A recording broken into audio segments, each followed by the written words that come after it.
Nivasita Niravari Bhava Videham.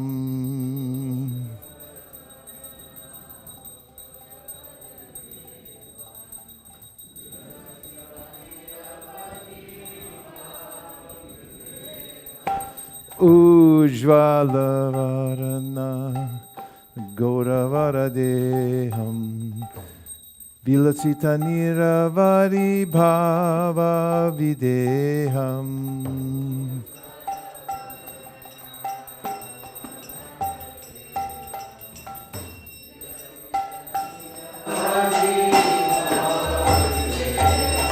Tribuna Pavana Kupaya Lesham Tam Pranamamicha Shri Sachitandayam.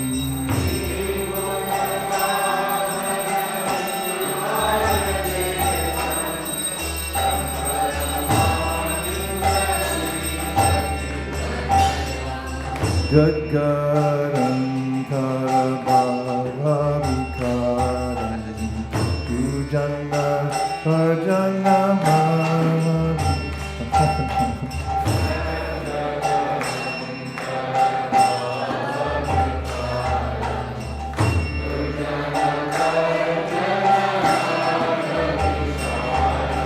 Bhavabhaya Bhajana Karana Karunam Tamradamamicha Shri Sachitandayam.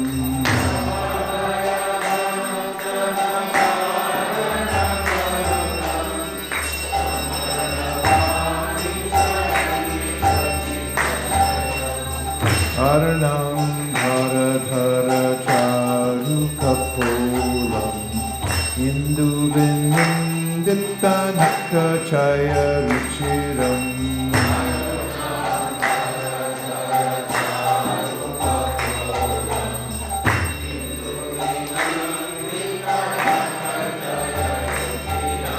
Jalpita Nijaguna Nama Vinodam Tam Pranamami Cha Shri Sachitandayam. Sachinandan Gaura Hari Ki Jai.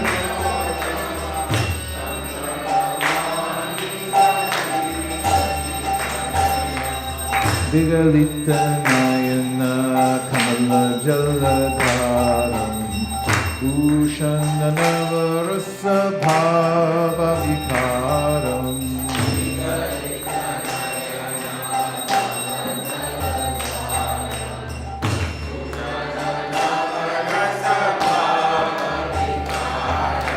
Gati Ati Mantara Nritya Vilasam Tam Pranamami Cha Shri Sachitandayam.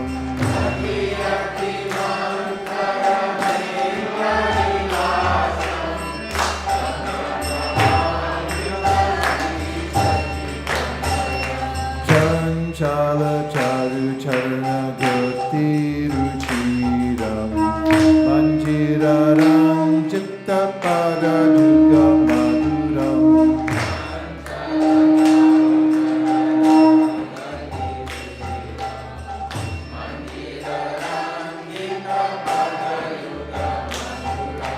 Chandra Vimindita Shitalatananam Tam Pranamami Cha Shri Sachitandayam.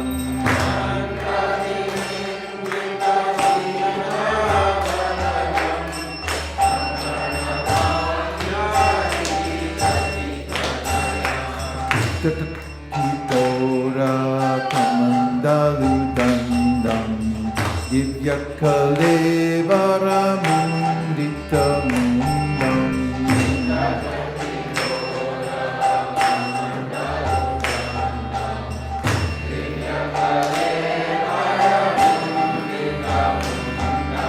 Durjana Kalmasha Kandana Dandam Tam Pranamami Cha Shri Sachitandayam.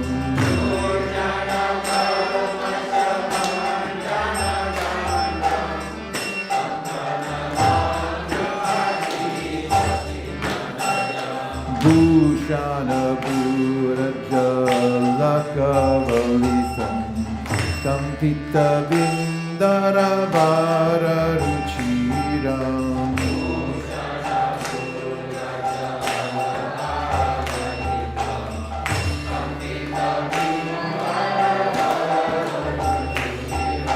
Malaya Javira Chitta Ujalati Lakam Tamranamani Cha Shri Shachitanayam Malaya Javira Chitta Ujalati Lakam Tamranamani Cha Shri Shachitanayam Vindittaruna Kamaladalanayanam Ajanulam Vitta Shri Bhuja Jugalam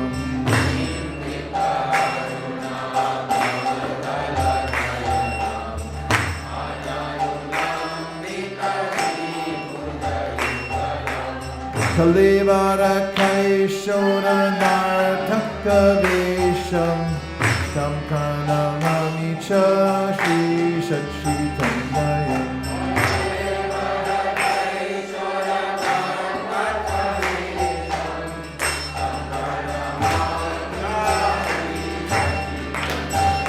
Ujjvala Varana Kula Paradeham Yasitanira Varita Bhavideham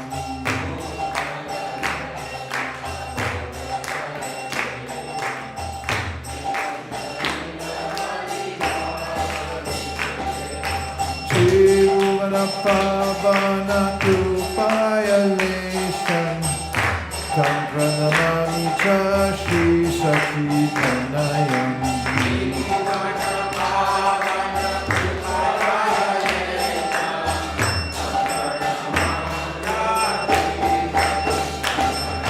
Jaya Sachinandana Jaya Sachinandana Jaya Sachinandana Jaya Gaura Hari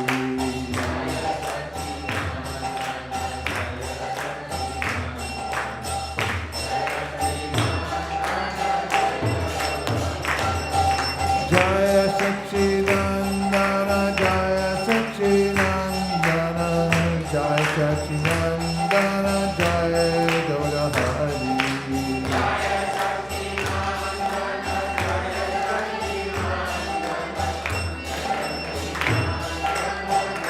Hari Bo Hari Bo Hari Bo Hari Bo Jaya Gaura Hari Bo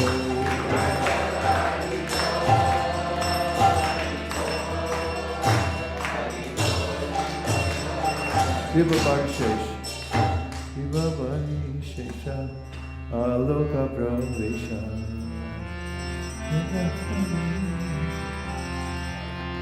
Viva Bhani Shesha Aloka Pravesha Nidrachari Uttajiva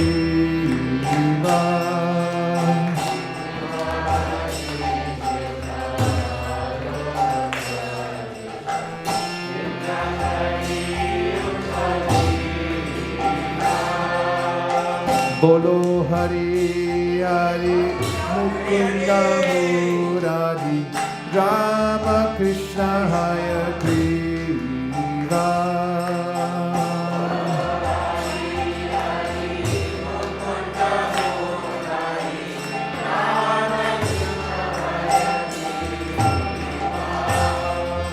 Nrsimha Vamana Shri Madhusudana Rajendra Nandana Shama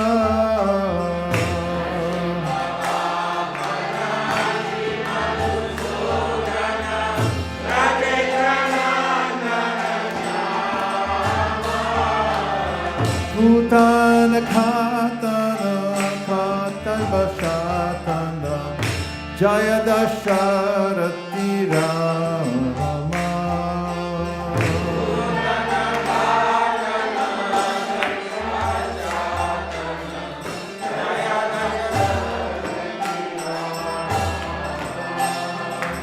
Yashoda Dulala Govinda Gopala Vrindavana Purandara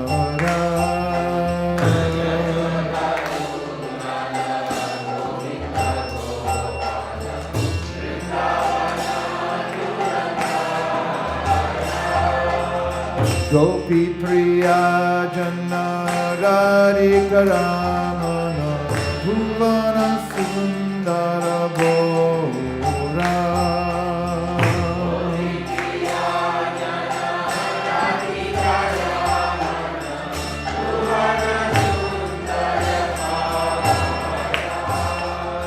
Ravana Takara Makana Taskara Gopi Jana Vastrahare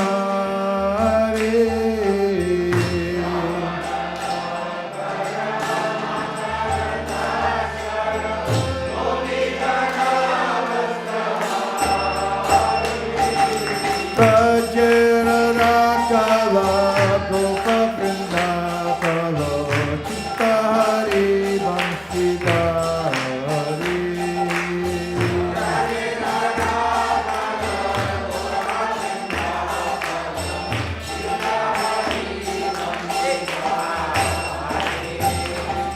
Yogendra Vandana Shri Nandanandana Vrajajana Vayahari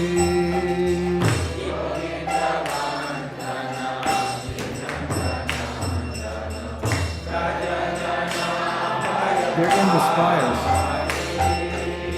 Navina Nirara Rupa Manohara Mohana Vamshi Vihari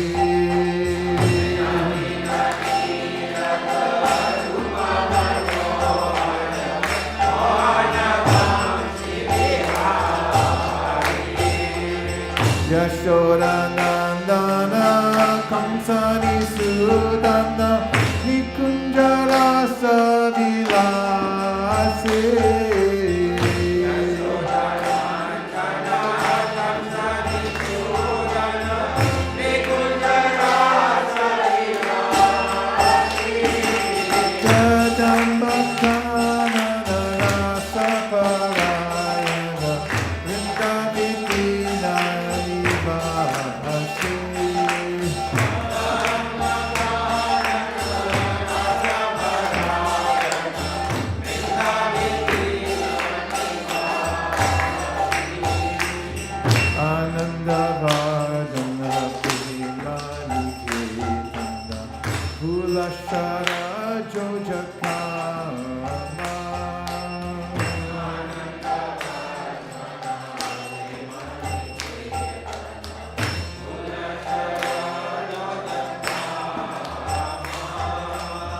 Gopanga Naragana Chitta Vinodanda Samasta Guna Gana Dhamma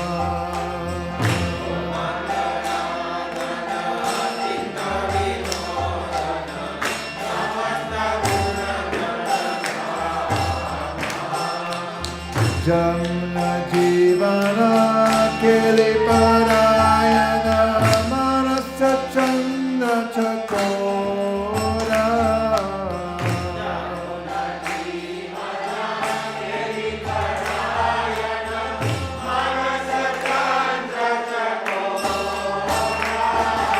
Tam Sudarasa Gau Krishna Jata Rathura Chandra Manamora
Krishna Satchidananda Vigraha Anadiradir Govinda Sarvakarana Karanam Sahasra Patra Kamalam Gokulakyam Mahatpadam Tatkarnikaram Tadama Tadanantam Shrisambhavam Karnikaram Mahatyantram Shakkodam Vajrakilakam Shadanga Shatpadistanam Prakritya Purushena Cha Premananda Mahananda Rasena Astitam Hiyat Jyoti Rupena Maruna Kama Bijena Sangatam Tatkinjal Kantanam Kshanam Tatpatrani Shriyamapi Chaturastram Tatparitaha Shvetapipakyamad Chaturastram Chaturmurtesh Chaturdhama Chatushkritam Chaturabhi Purushartaischa Chaturabhi Pritam Shulardashabiranandam Urdvado Didvivikshapi Ashtabhir Nidhibhir Jushtam Ashtabhi Siddhibhistata Manurupaishta Dashabhir Dikbalai Paritovritam Shamar Goraishcha Raktaishcha Shuklaishcha Parshadarshabhai Shobhitam Shakti Bistabhir Adbhuta Bisamantata Evam Jyotirmayo Deva Sadananda Parahara Atma Ramasya Tasyasti Prakrityana Samagama Mayaya Ramamanasya Naviyogastayasaha Atmana Ramaya Remi Tyakpa Shikshaya Niyati Sarama Devi Tatpriya Tadvasham Tada Talingam Bhagavan Shambhur Jyoti Rupa Sanatana Yoni Sapara Shakti Kamo Bijam Mahaddare Linga Yonyatmika Jata Ima Maheshwari Praja Shaktiman Purusha Soyam Linga Rupi Maheshwara Tasmin Avirabu Linge Mahavishnur Jagatpati Sahasra Shirsha Purushaha Sahasraksha Sahasrabhat Sahasrabahur Vishvatma Sahasramsha Sahasrasu Narayana Sabhagavan Apastasmat Sanatanat Avirasit Kararnarno Niti Sankarshanatmaka Yoga Nidram Gatastasmin Sahasram Shaswayam Mahan Tadroma Bilajaleshu Bijam Sankarshanasya Cha Haimanyantari Jatani Mahabhuta Vratani Tu Pratyandam Evam Ekam Shad Vishati Swayam Sahasra Murdha Vishvatma Mahavishnu Sanatanaha Vaman Gadasra Jad Vishnu Dakshinan Gat Prajapatim Jyotirlinga Mayam Shambhum Kurchate Shad Avasrajad Ahankaratmakam Vishvam Tasmad Etad Vyajayata Atataistri Vidhervesham Lilam Udvahata Kila Yoga Nidra Bhagavati Tasya Shir Iva Sangata Shashikshayam Tato Nabes Tasya Padman Panirya Yo Kanalam Hemanalinam Brahmano Lokamadbhutam Tatvani Purvarudhani Karanani Parasparam Samavaya Prayogascha Vibhinnani Pratak Pratak Chikshaksha Sajjamanota Bhagavanadi Purushaha Yojayan mayaya devo yoga nidram akalpayat Yojayidva tutanyeva pravivesha swayam guham Guham pravishte tasminstu jiva ma pratibhudyate Sanityo nitya sambandha prakritischa paraivasa Evam sarvatma undam Nabhyam padmam harirabhut Tatra brahmad babad bhuyash Chaturvedi chaturmukha Sanjato bhagavat shaktya Tatkalam kila choditaha Sashikshayam matim chakre Purva samskara samskritaha Tadarsha kevalam dvantam Nanyat kim api sarvataha Uvacha Bhuratastasmai Tasya Divya Saraswati Kama Krishnaya Govinda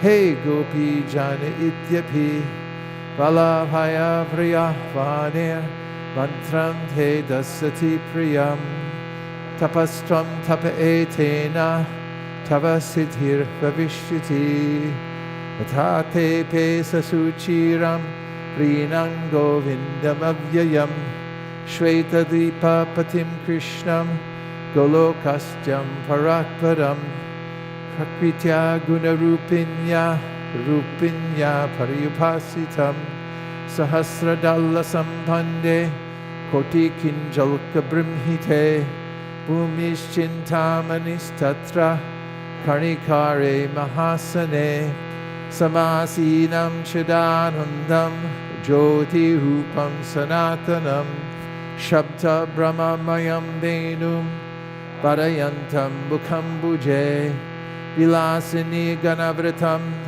Swarshar Amshar Abhishritam Atavenu Niradasya Traimurti Mayigatihi Spuranti Praviveshashu Mukhabjani Swayambhuvaha Gayatrim Gayatastasmad Arigatya Sarojajaha Samskritashchari Gununa Dvijatam Agamattata Traya Prabhudota Vidhir Vigna Tatvasagara Tushta Viveda Sarena Stotrenanena Keshavam Chintamani Prakuta Sadna Sukalpa Vriksha Laksha Vriteshu Surabira Vipalayantam Lakshmi Sahasra Shata Sambrama Sevyamanam Govindamari Purusham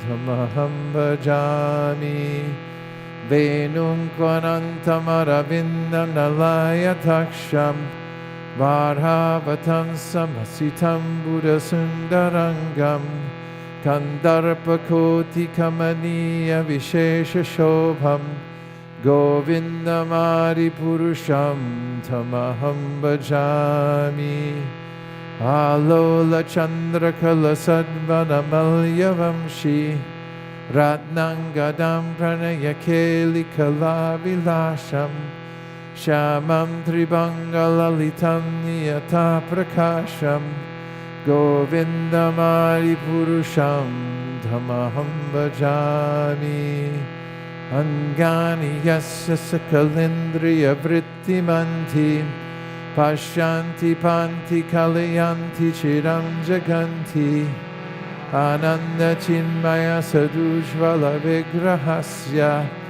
Govindamari Purusham Tamaham Bhajami Advaitam Achutam Anadim Anantarupam Ajam Purana Purusham Navayauvanam Cha Vedesha Dhula Mamatma Bhaktau Govindamari Purusham Tamaham Bhajami Pantastu Koti Shatavatsara Sambragamyo Vayoradhapi Manaso Muni Pungavanam Sopyastya Praparasindya Vichintya Tattve Govindamari Purusham Tamaham Bhajami Ekopyasara charitum jagaranda kotim Yat shaktirasti jagaranda chayayadanta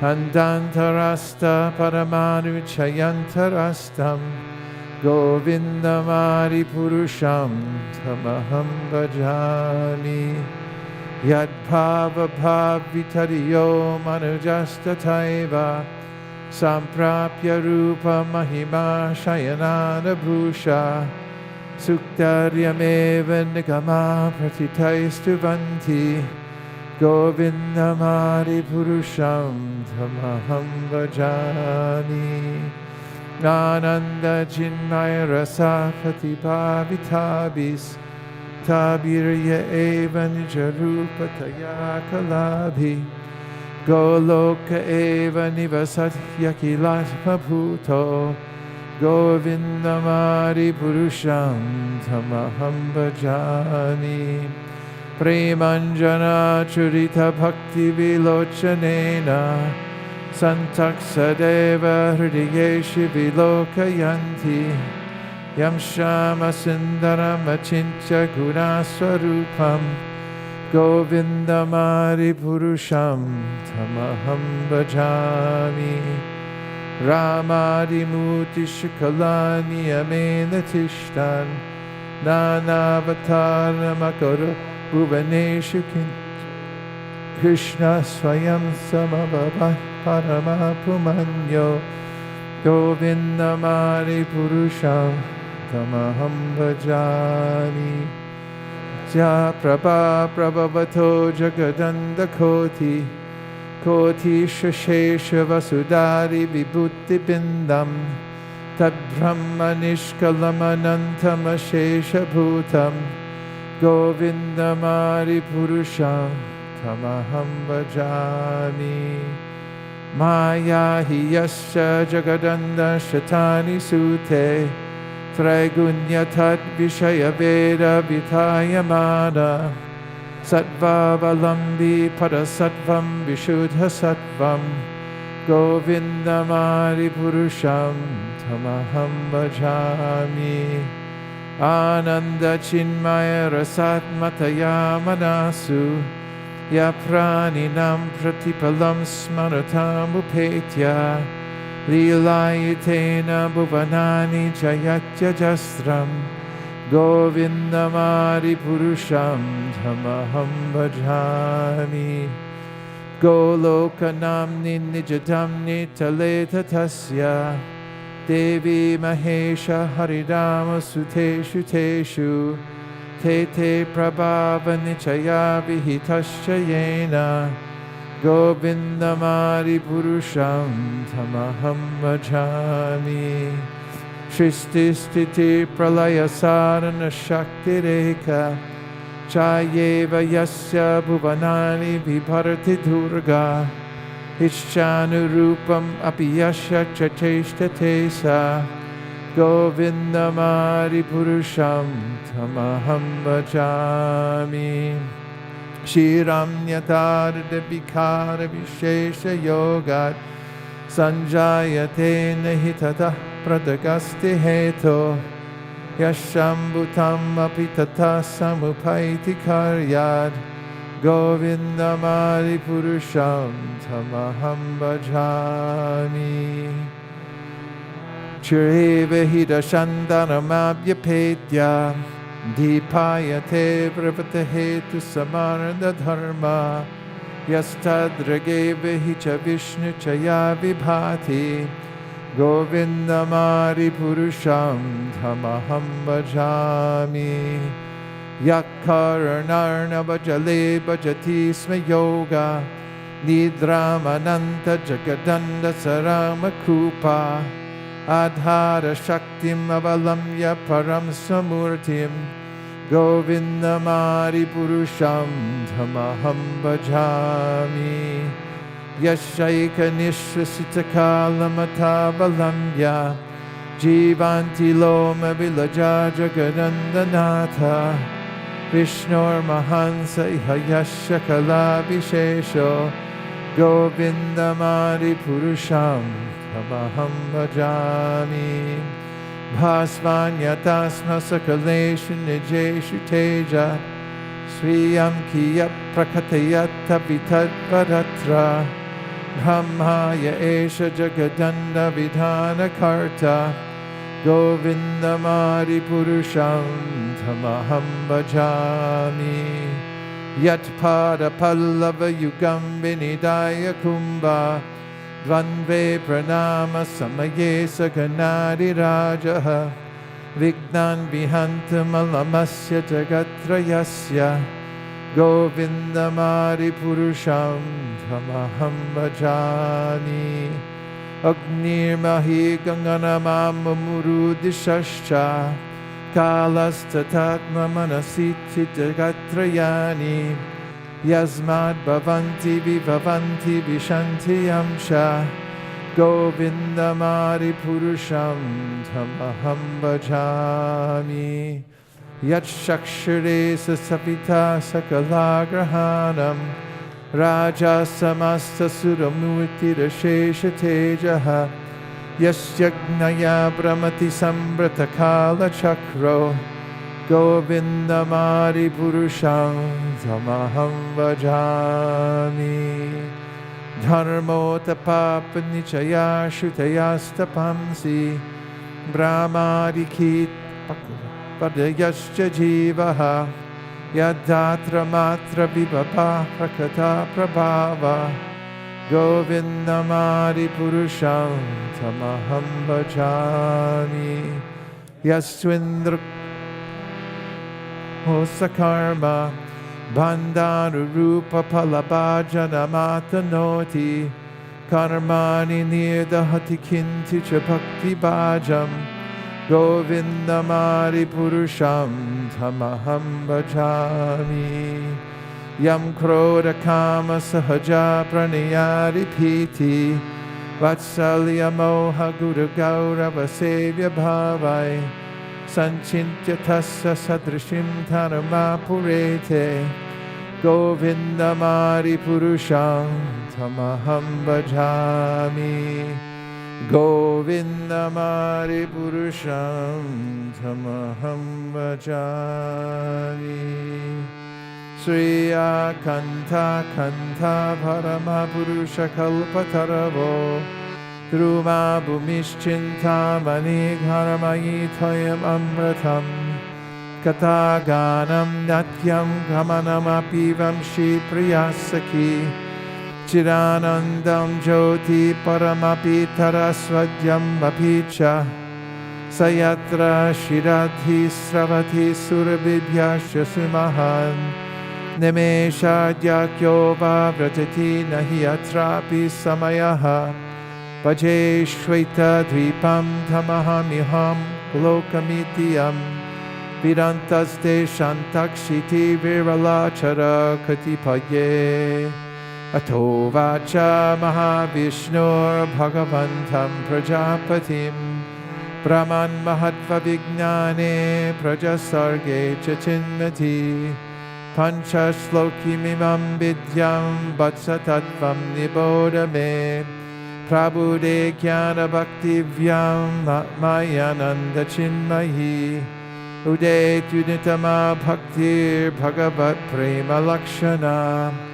Pramanais tatsaracharais tarabhyashen nirantaram Bodhayanatmanatmanam bhaktimapyutamam labhet Yasya shreyaskaram nasti yaya nivritumapnuyat Yasarayati mameva bhaktim tameva saraye Dharma manyan parityaja namekam bhaja vishwasan Yadrishi yadrishi shraddha siddhir bhavati tadrishi Kurvan nirantaram karma loko yamadavartate Tenaiva karmana dhyayam mam param bhaktyamicchati Aham hi vishwasya characharasya bijam pradhanam prakritihi pumamscha Maya hitam teja idam vibharshi Vide videhi tvamato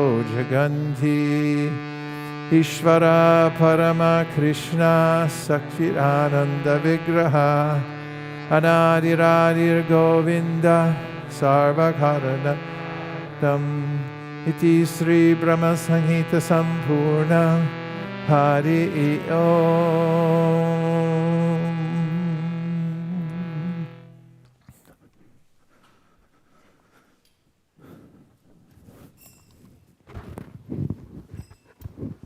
Prabhu, can you grab my bag out of the room? Yes, yes. Thank you. Manager, recording the altar dome light. Do you want it to be on always, all the time, or only? I don't know, I'm just assessing it. I wanted to see it today so I can understand.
Jaya Kunja Bihari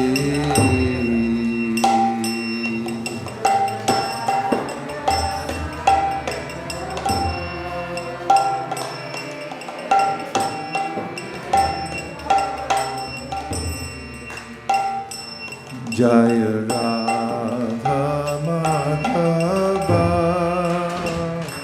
Jaya Kunja Bihari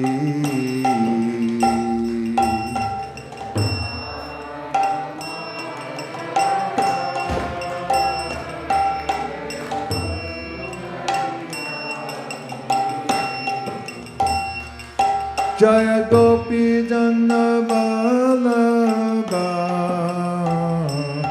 Jaya Girivaradhari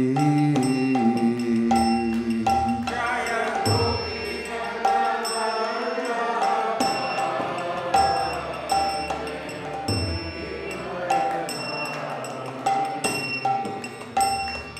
Jaya Jashodanandana Jaya Braja Jana Ranjana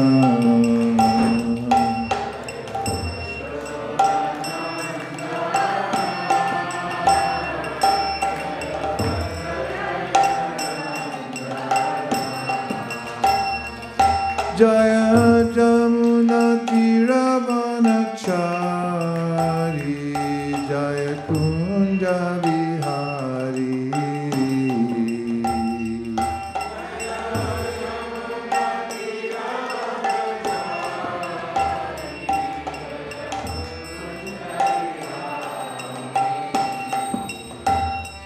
Jaya Jamuna Tiravanachari Jaya Girivaradhari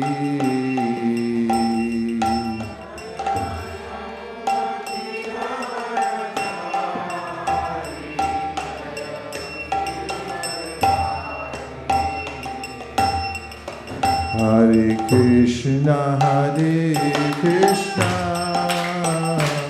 Krishna Krishna Hare Hare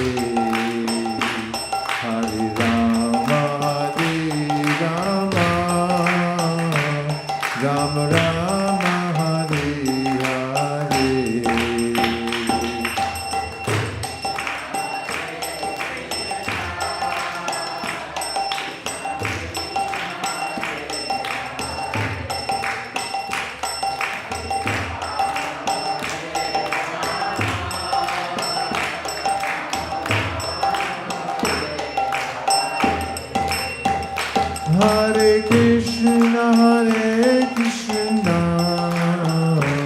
Krishna Krishna Hare Hare,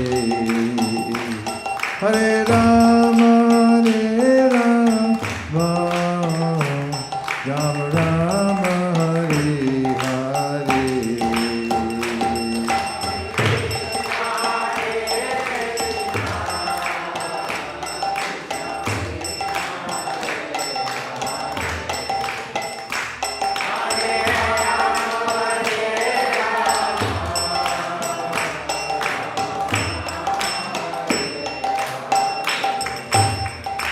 Hare Krishna, Krishna Krishna, Hare Hare, Hare Rama, Rama Rama, Hare Hare.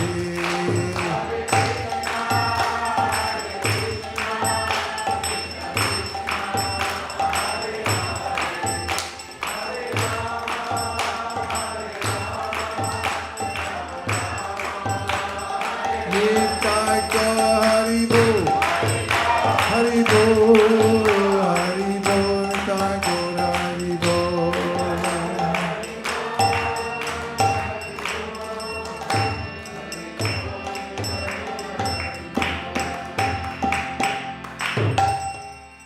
Jayam Vishnupad Paramahamsa Parivrajaka Stotarasta Shishunam Abhay Charanara Bhaktivedanta Swayama Shri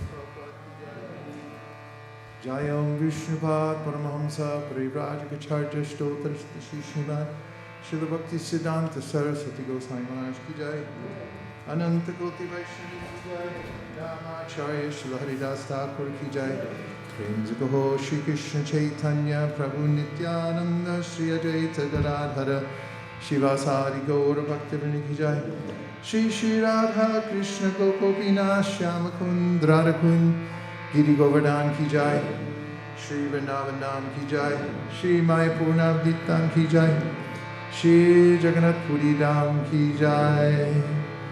All glories to the assembled devotees. All glories to the assembled devotees. All glories to the assembled devotees. Om Namo Bhagavate Vasudevaya. Om Namo Bhagavate Vasudevaya.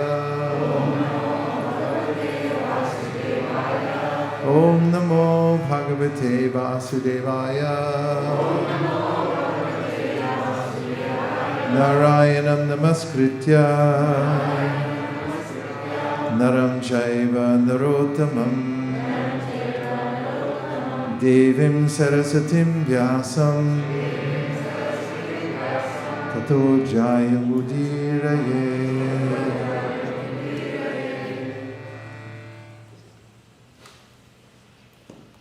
Om Jnanatimanam Dasya Jnananjana Shalakaya Chakshurun Vidatam Dena Tasmai Shri Gurave Namaha.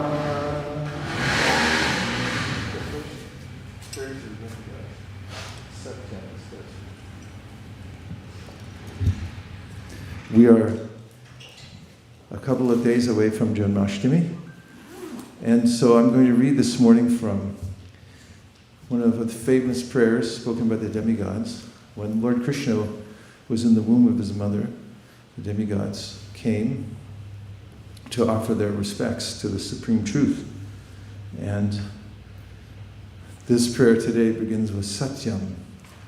You are the truth. And it repeats that several times. And it's important for us as we go into Janmashtami to know what it is we're celebrating, who it is we're celebrating, why we're celebrating Krishna's birth. We say it's not an Avirbhav either, it's Janmashtami. It's a birth, because Krishna appears in this world as a normal child. That's his desire. And it facilitates his loving exchanges with the devotees. So we call it Janmashtami. But is it a normal child? In the Bhagavad Gita, Krishna says, Janma karma chame divyam evam yo eti tattvata tyakva deham punarjanma naiti mam eti so Arjuna. And that is that. You got it?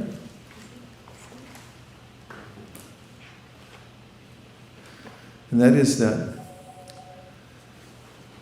if you know in truth, tattvata, about my birth, and he says karma, it means is lila. Krishna has no karma.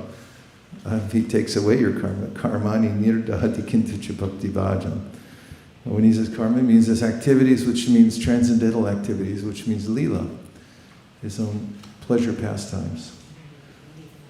Janma karma chame divyam. If you understand how these are transcendental, then takva deham punarjanma. In fact, even if you understand them in this lifetime, then not only won't you take another birth in this world, but you'll be liberated in this life by understanding Krishna. Therefore, it's extremely important. And we also have various ceremonies, and we are guided by Rupa Goswami in the principle of niyamagraha, that one should know why one's worshipping in a certain way. Of course, one could, by cultural momentum, show up for Janmashtami, and that's kind of sweet. We see thousands of people come here on Janmashtami, and they just want to see Krishna. From the time they were babies, their parents took them and they said, Jai Jai, Jai Jai. And they put their head on the ground so many times that they go Jai Jai, and they go boom. And then when they're 16 years old, they go like, why am I doing this? They can't stop, but they still wonder why they're doing it. And so it's important, says Rupa Goswami, to understand what is it. Otherwise, niyamagraha means that I'm just doing it. I'm not sure why. This is the lowest position of devotion. There's a way in which somebody is compelled to come see the deity in the temple. They're not exactly sure of the tattva behind why they're coming. They also don't see how Krishna is connected to everything else. They see him in the temple, but then elsewhere their dealings may be less than savory because they haven't imbibed the qualities of Vaishnavas and so forth. So this is the beginning stage of devotional service, the Kanishta Adhikari stage. However, as one gets a clarity on tattva, the categories of truth. Tattva means those categories of the absolute truth. And are there categories? Yes. Vedanti tattvavidas tattvam yajnanam advayam prameti paramatmeti bhagavaniti shabdyate. If I realize Brahman, I've realized the absolute truth, but only partially. If I realize Paramatma, I've also realized an aspect of the absolute truth, but it's still impartial. Or it is still not complete.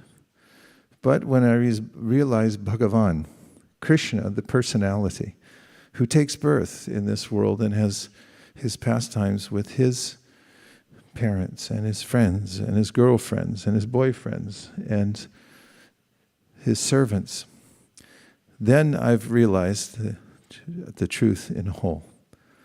So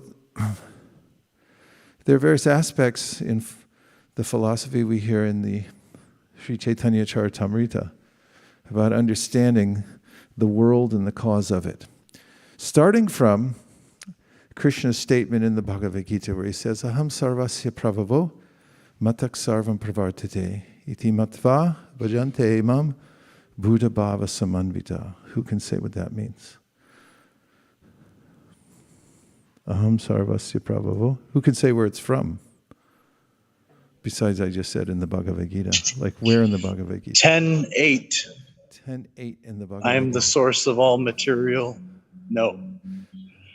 Spiritual, material worlds, everything emanates from me. The wise who perfectly know this engage in my devotional service and worship me with all their hearts. Thank you very much, Sri Madhava Mahotsava. Haribol.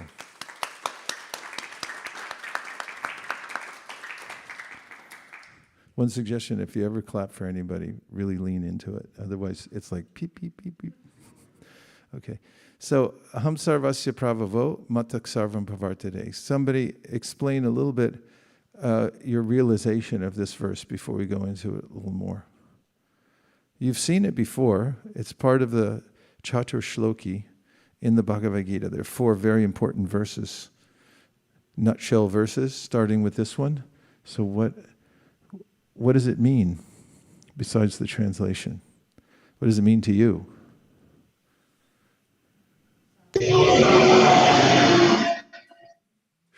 Okay. That was intense. Since I signed up for the translation, Okay. I'll purport. So, Krishna is the source of everything, and because he's the source of everything, that means he's the source of us as well. And so, he's the most important thing in one's life, and devotional service is the process of recognizing that he is making the most of one's human life. Thank you very much. Okay, he wants to clap. Go ahead, start it.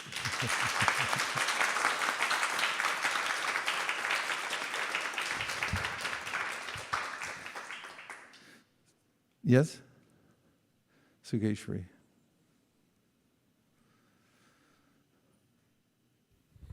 I just wanted to comment, Prabhu. When I heard first this particular that Krishna is the supreme and everything emanates from him, and then in Bhagavatam when I read that actually Garbhodakashaya Vishnu lies down and there is a stem, and in the stem we live.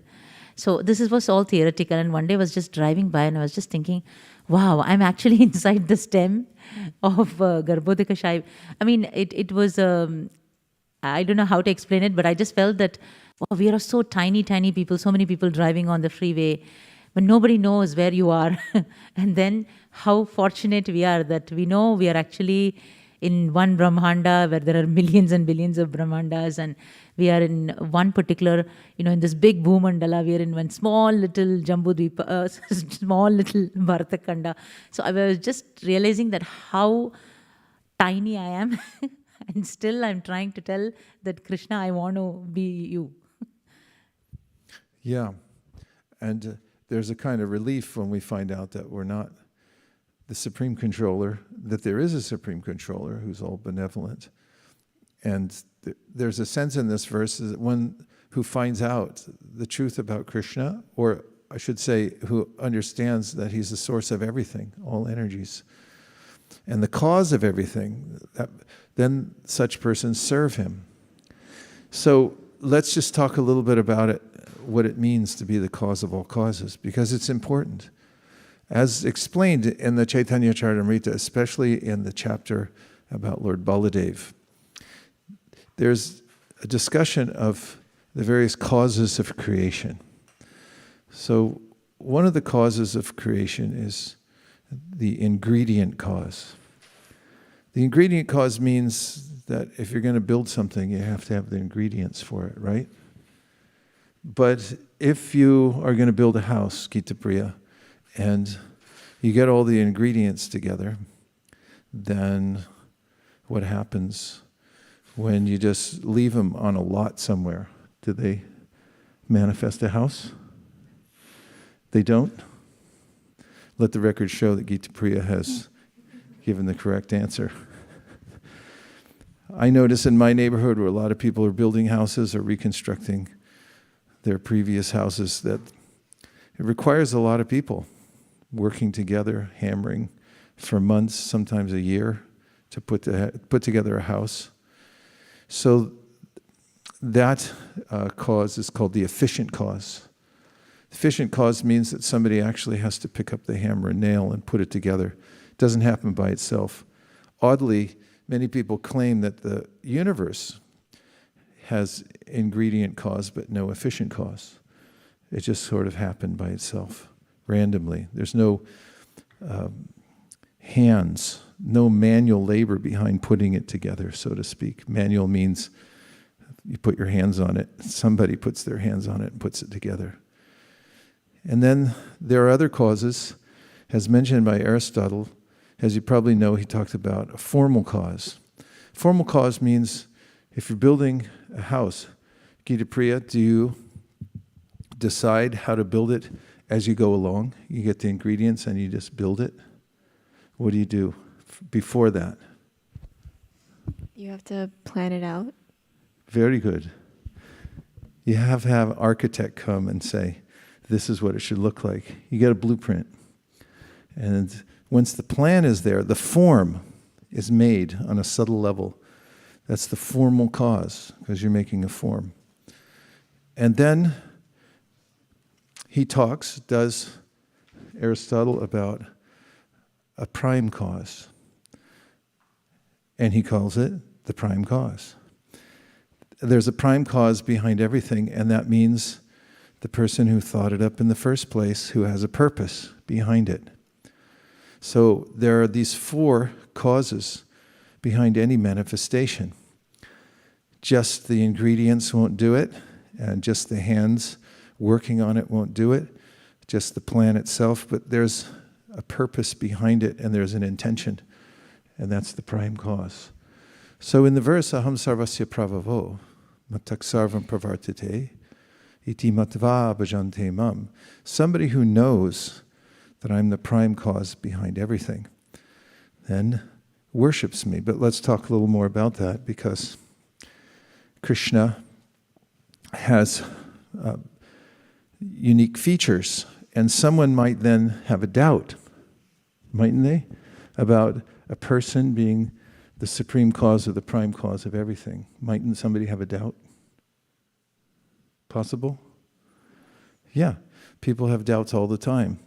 And of course, there are various ways in theology to come about, to come to a siddhanta, or a decision about the absolute truth.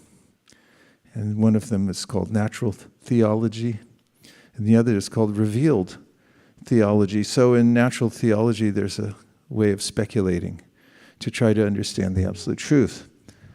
However, the problem with that is that because of my limited perspective, if I speculate about the absolute truth, the furthest I can go is to Brahman and maybe Paramatma. I can intuit through my intellect that there's a kind of relief from the churnings of the material world that could be spiritual. Some people speculate and then they come to the conclusion that God means nothingness, because the material world, full of variety, is troublesome and temporary. All the variety here melts and enters back into a neutral state, and gets remanifest. It becomes unmanifest, then manifest again. And therefore somebody might say, well, beyond that, there must be a void. There are various philosophers who come up with theories about the Supreme. Some say, the Nyayas, the Vaisesikas, the Yoga Sutra, Patanjali, they all have various theories about the absolute truth. And so there's a way. Why am I called Vaisesika? I know you're thinking that. There's several answers. One answer is, what do I care? Probably gave me a name. If you're a dog and somebody comes like, your name's Sparky, then the dog's like, hey, at least I have a master. The other is that it's the name of Krishna, because it comes from the root word vishesha, which means specific or special. That everything in Krishna's creation is special. It doesn't necessarily mean the Vaisheshik philosophy, but if it did, I hope to serve them by giving them Prabhupada's books so that they can understand correctly.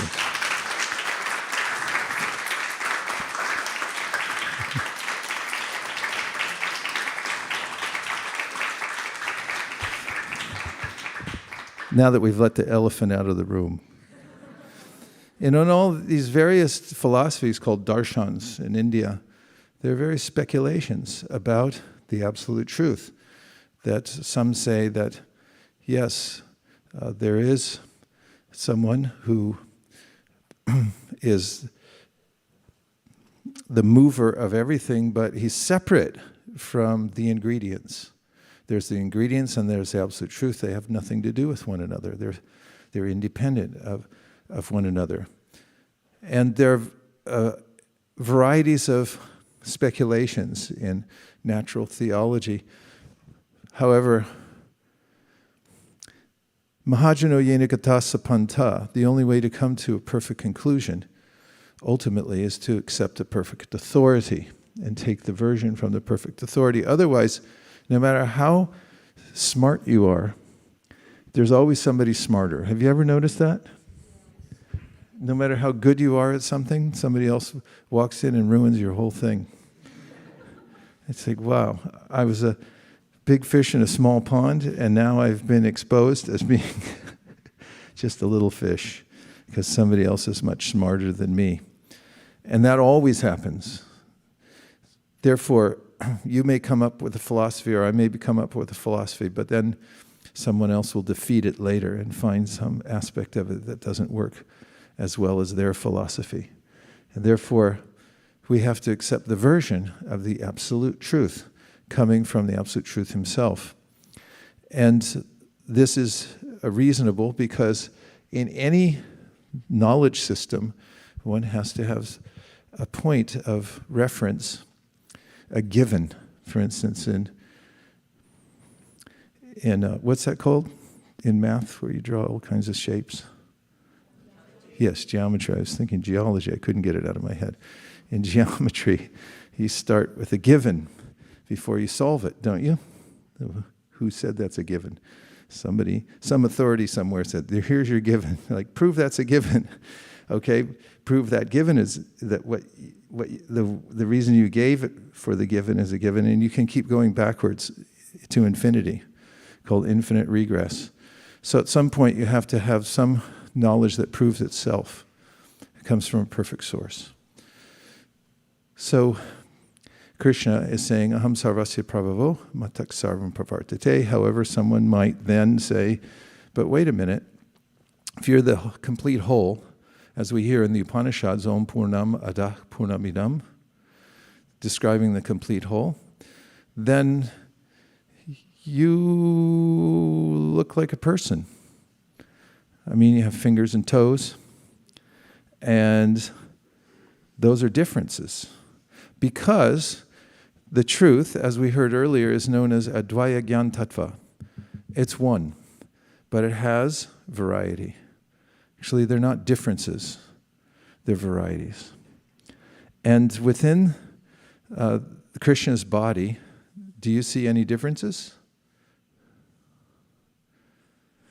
Do you? Practically, if you just look at him and you show a picture to somebody and say, here's the absolute truth is one, what might they argue? Well, he has different parts of his body, so how can that be the complete whole? Because there are differences, different compartments and so forth. But if we were to describe Krishna's body as being complete and without any differences, where from Lord Brahma's teachings that we just sang could we prove through Shastra that he's not fraught with differences, but his body is one truth? I'll give you a clue that should give it away, that he has senses, and there are different senses in his body. Like we have working senses and knowledge-gathering senses, don't we? So what verse would prove that all his senses are not different? Boy, I really gave it away there. Go ahead, try. Is it the verse Angani Yasya Sakalendriya Pritivanti Jivan? Okay, everyone together. Angani yasya sakalendriya pritivanti pashyanti kalayanti chiram jaganti ananda chinmaya sadujvala vigrahasya govindamari purusham tamaham bhajami. So what does that prove about So the different so-called differences? it says that one sense of the Lord can perform the function of the other. So, for example, Krishna can create through his eyes, just by the glance, and he can accept the offering. So, so to your point that the bodily parts are different, but then they can Use the mic. Can't hear. No, you don't have to take it off, but you can go ahead. Just point it right towards your mouth. Sorry. Yeah. So they can perform the function of the other part. Yes. Yeah. All his limbs can do everything all the other limbs do. There's no difference between one and another. Like in my body, my hand can't eat. But in Krishna's body, his hand can eat. Or he can talk through his eyes. Has he ever talked through his eyes to your knowledge? Who said yes? Say when he talked through his eyes. You heard it one time when you were reading Krishna book, or the 10th canto of the Bhagavatam.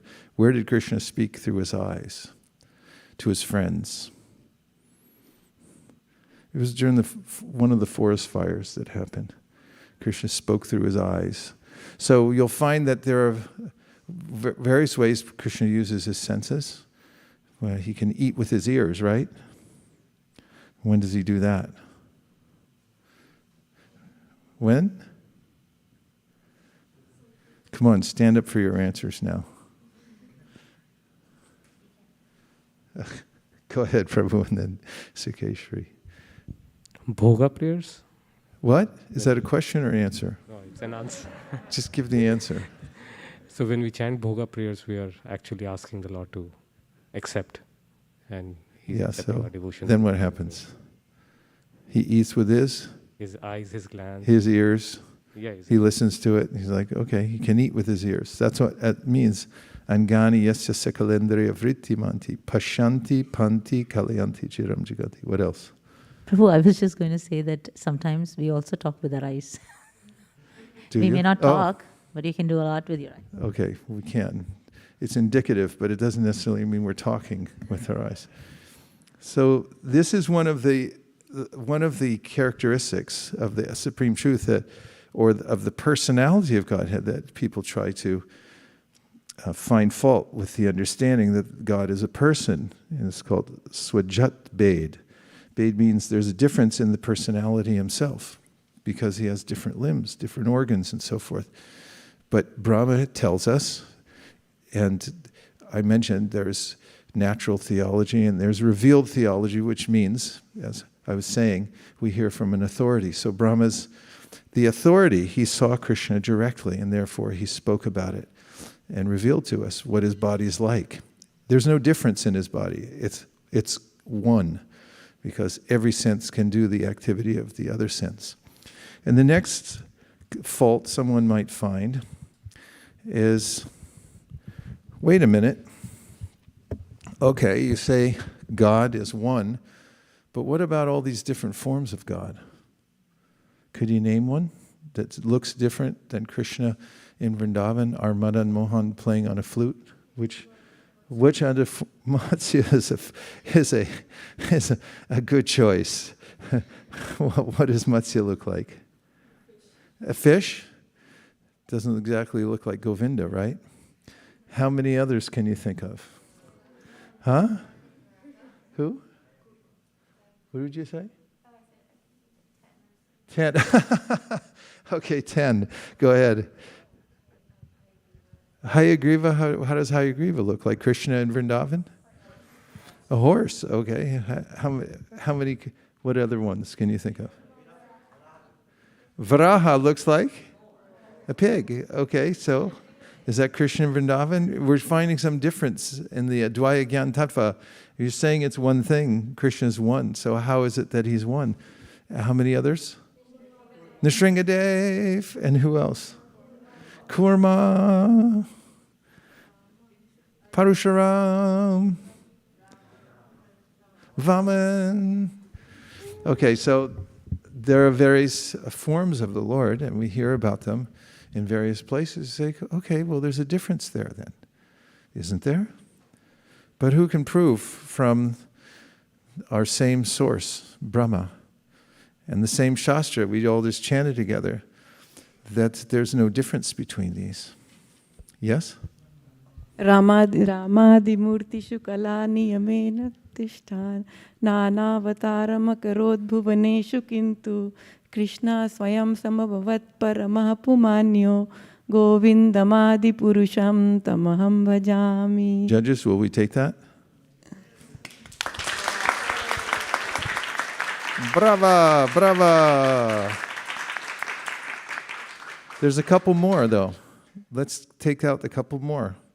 Ete cham sakala pumsa Krishnastu Bhagavan Swayam. From Brahma Samhita. Oh. Remember, we're talking about a Dvaya Gyan Tattva.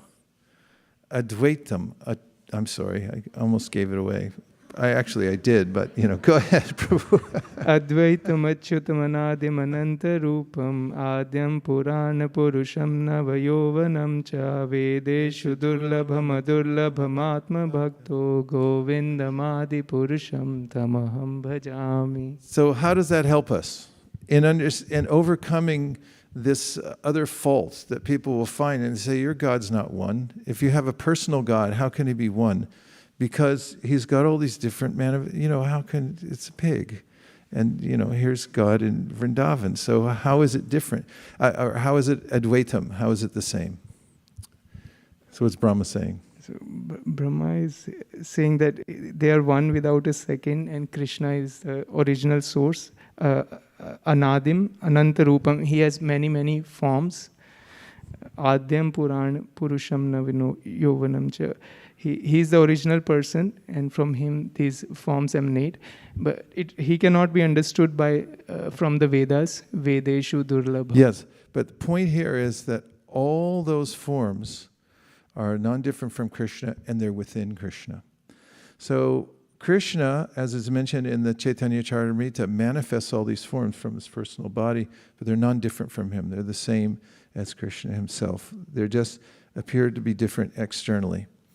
But there's no difference whatsoever. Advaitam, Achyutam, Anadim, Anantaram. They're Advaitam. So when Krishna plays with his friends in Vrindavan, there's a pond that he likes to swim in. It's right near the Nrsingadev temple at the very tip of Govardhan Hill. And according to the Govardhan guidebook, when Krishna plays with his friends there, he likes to amuse them by showing his different avatars. It's like, show us the pig again. Let's see the turtle, Krishna. So they're all transcendental forms that are non-different from Krishna. And wherever Krishna goes, all of those manifestations come with him. He's manifesting them, and they're non-different from him. But what about his other associates in the spiritual world? Like there's Srimati Radharani. Surely we've found some dualism here. Because there's Radha, and then there's, I want just Advaita. No difference. But you guys, you put two personalities on your main altar. And you say, we're worshiping Hare Krishna. Not Om, one thing, but two things. Two entities. So who can prove from Brahma Samhita that that's not dualism? Brahma Samhita. Start with Srimati Radharani. How does Brahma explain to us that there's no difference?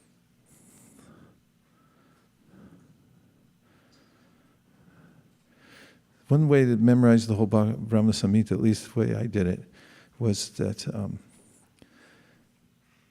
that I'd been chanting it every day. And I was going through Singapore, and I met this other brahmachari, and we were chanting it together in the morning times. And then he gave me his handwritten copy. He had written it by hand. A lot of that stuff in the old days, because there weren't so many copies available of things. And I got on that plane, and I was looking at it. I saw these little codes written on the side. And they were the first letter of every verse. So the first verse is Chintamani, Prakarasamma. So he had C, A. And then he had P, E, Y, A, P, pay up. And then throughout, in clusters, he had throughout the whole thing. And then he said, now I know what, I can understand what that is. Of course, it took me a while because I'm a little slow. But once I understood those little clusters, then I could keep it in my mind and understand the sequence of the book. So the verse we're looking for is in the second cluster. Yes. Oh, is it Ananda Chinmaya Sat? No, don't say is it. You go, pow, and you just put it out there. They're like, this is it. And if you're wrong, you say, prove I'm wrong, Come on, go ahead. Ananda Chinmaya Rasa Pratibhavita Vis Taveya Eva Nijarupataya Kalapi Goloka Eva Nivasatya Khilatma Bhuto Govindamadi Purusham Tamaham Bhajami. Brava. All right. Tell us in your own words how that proves the point. So the translation says that Radharani resembles Krishna's own spiritual figure and is the embodiment of his ecstatic potency. So when we worship Radha and Krishna, we're technically still worshiping Krishna. Just Radharani is another embodiment of his potency. Very good. So it's not separate. This verse proves that Radharani is not separate from Krishna. It's an expansion of Krishna's energy, Shakti and Shaktiman. The possessor of the energy and the energy are non-different. So that's we can accommodate, and that verse also indicates that all of the expansions of Srimati Radharani are naturally also part of Krishna. So Krishna expands himself into Srimati Radharani. Who does Srimati Radharani expand herself into? Through her potencies. What's the next expansions from Srimati Radharani? You know how Krishna expands himself. What's his first expansion? It's his Vaibhava Prakash. His identical to him, only a little different because he's white. And he also has a mood, an abhiman, of wanting to serve Krishna. Not I'm the Supreme Controller, he's saying I'm a servant of the Supreme Controller. So when Srimati Radharani expands herself, what are her expansions? It's in the verse. Yes, go ahead. Let's just say it. I know the answer, Prabhu, but I know the verse. No, just say in your own words. What are the first expansions? Who? Who else is there with Krishna and Radharani in the spiritual world? Are they all alone? The gopis. Is that an answer or a question? It's an answer. Sounds Gopis, like a the queens of Dwaraka and Lakshmi. And then who? Who after that? And then Mahamaya.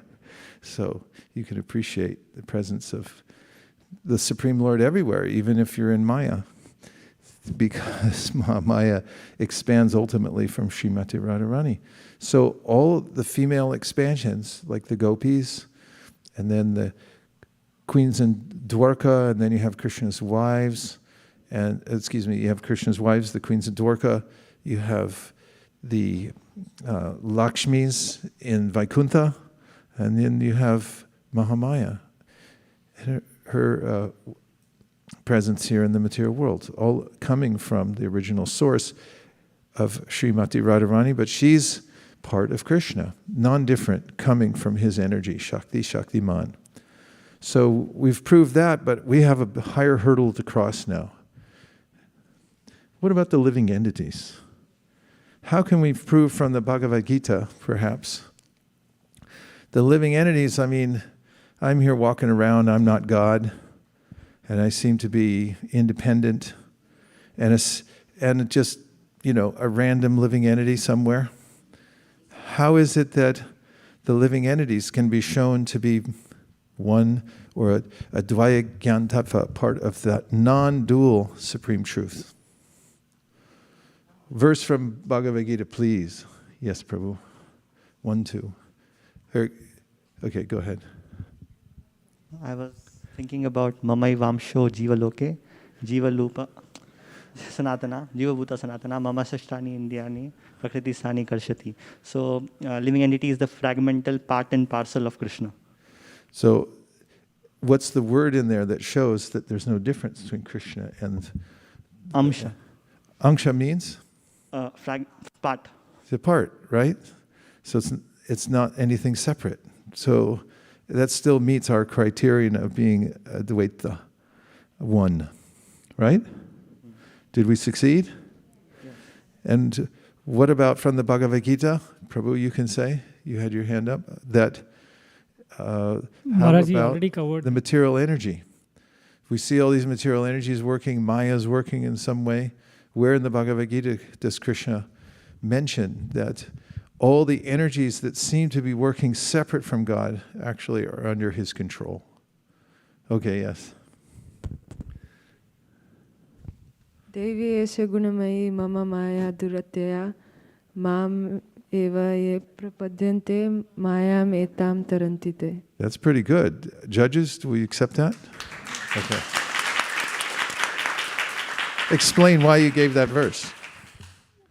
How does that prove the point?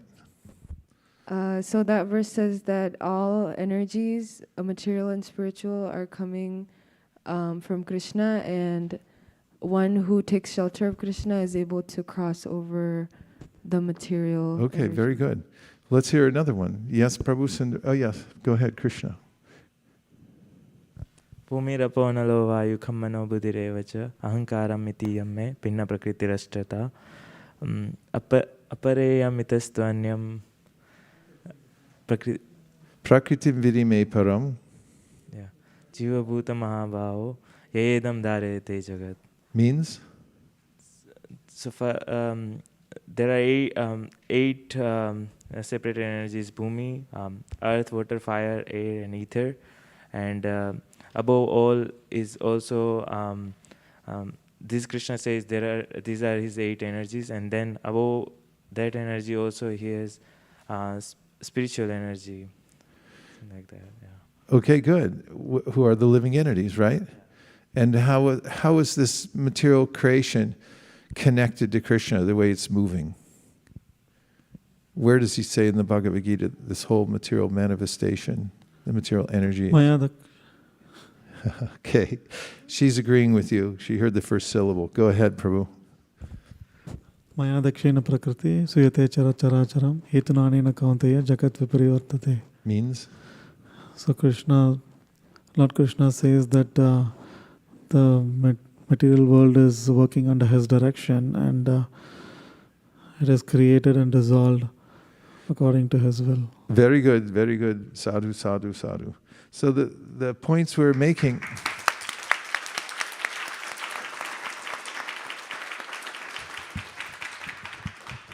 based on Krishna's own statement, Aham Sarvasya pravavo matak sarvam pravartate iti matava bhajanti mam Buddha bhava samant. Those who are Buddha, they're highly intelligent, like all of you, have discerned just within a short amount of time what other philosophers have taken centuries, lifetimes, and they have not come to this conclusion. As Krishna says in the Bhagavad Gita, Bahunam Janmanamante Jnanavan Mam Prapadyate Vasudeva Sarvamiti Sa Mahatma Sadulabha. Someone may take many, many, many lifetimes to come to the conclusion that, oh, Vasudeva Sarvamiti, he's everything. Everything comes from him, but it's not sentimental. There's a revealed philosophy behind it. How it is, Advaya Gyan Tattva has various features that are not differences, they're varieties. But why should there be varieties anyway, Gita Priya? What's the point of having varieties in the absolute truth? And why should Krishna, the supreme person, take the trouble to actually be born out of the womb of Yashoda? And he is born from the womb of Yashoda. We find out from the Bhagavatam, and and our Acharya commentators that Krishna is born not just from Devaki. He's not really born from Devaki. He appears from Devaki because he comes out with ornaments, 4 hands, all the paraphernalia. Meanwhile, somewhere else in Gokula, Krishna is born just like an ordinary child. So why is it that Krishna takes the trouble as the absolute truth to be born? This is part of the clue. To be born in Gokul.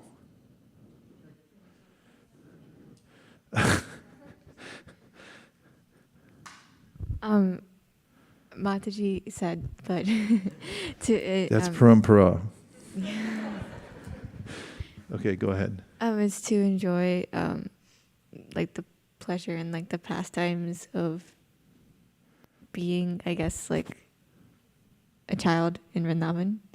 Very, very good, but I need Sanskrit. Someone better give some Sanskrit. Yes, Sadhu Vrindavan, all the way in the back. We need to relay a microphone. I was thinking of Paritranaya Sadhuna Vinashaya Chadushkritam Dharma Samstar Panartaya Sambhavani Yoge Yoge, which basically means that he comes to annihilate the miscreants, annihilate the demons who are disturbing his devotees, and also enjoy the pastimes with his devotees. Yes, very good. He has those purposes. Haribol. But on a very basic philosophical level, come to a more foundational point about why the Supreme Advaya Gyan Tattva has differences. What is the purpose of that? Actually, you already said it in English, but we want reference from Sanskrit. Maharaj, can I say in Bengali? There is a verse in Chaitanya Charitamrit, Adi Lila 7.5. Yes, please. Panchatattva ekavastu nahi kuch bheda rasa aswadite tabu vivedha vibheda. So basically the Lord, there is no difference between the different forms of the Lord in tattva, but because of rasa aswadite, because of enjoying the propensity of enjoying the different rasas. For rasa. Yes. Tabu vividha vibheda. So that is why the differences are there. Very good.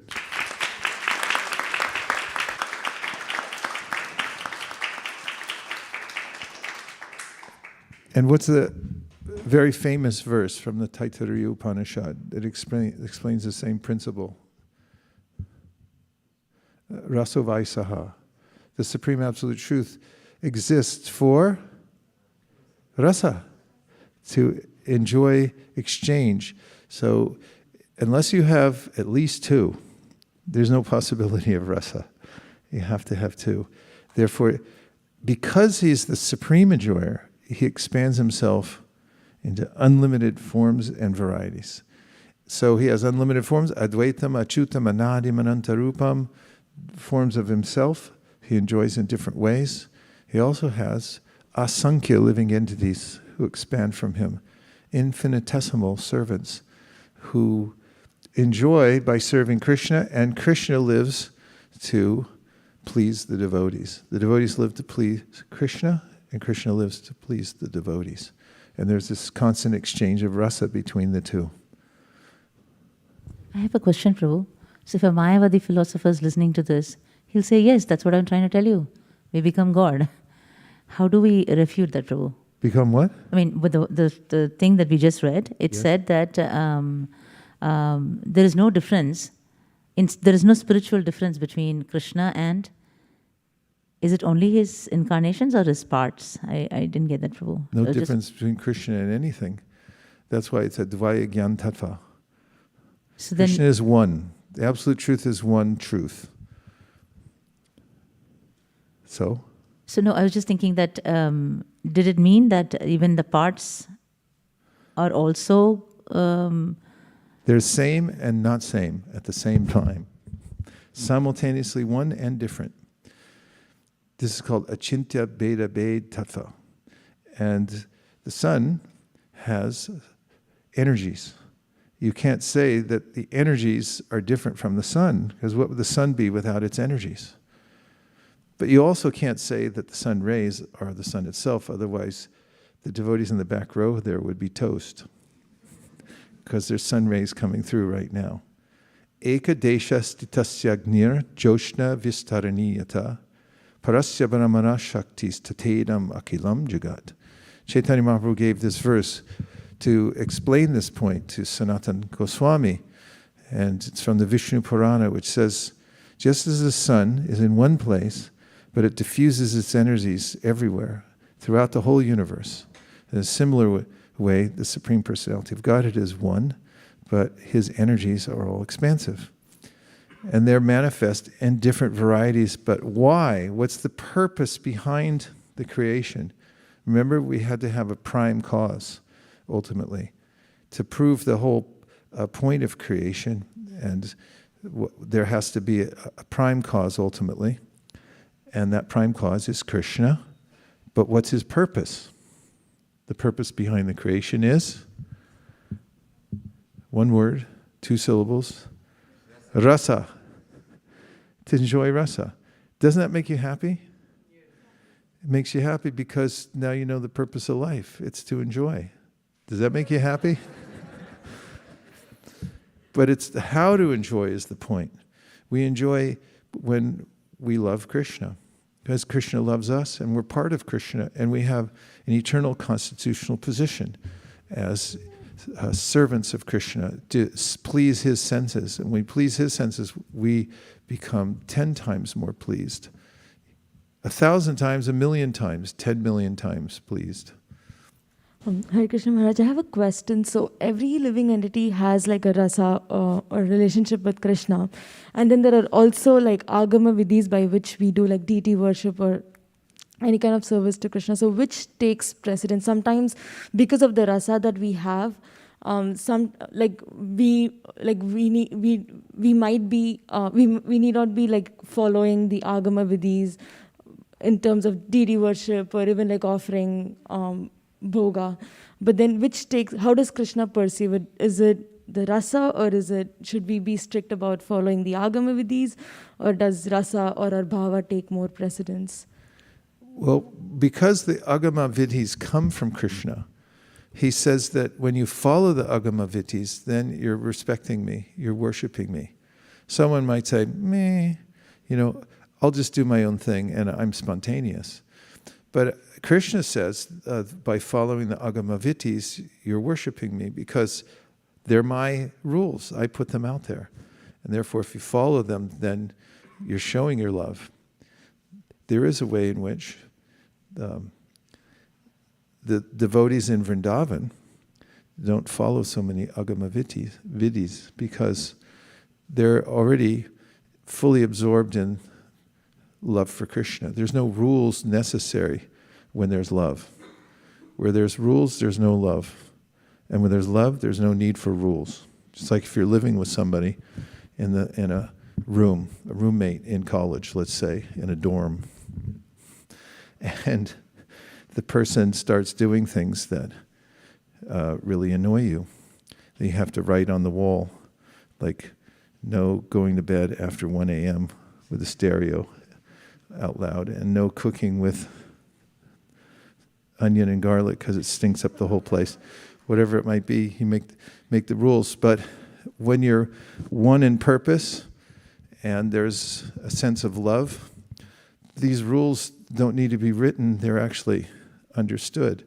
Those who are one in purpose have actually become one through their loving exchange and their understanding of one another. So the agama vidhis are important because there's a way that by following them we overcome the natural proclivities that our senses have after associating with 3 modes of material nature through many lifetimes.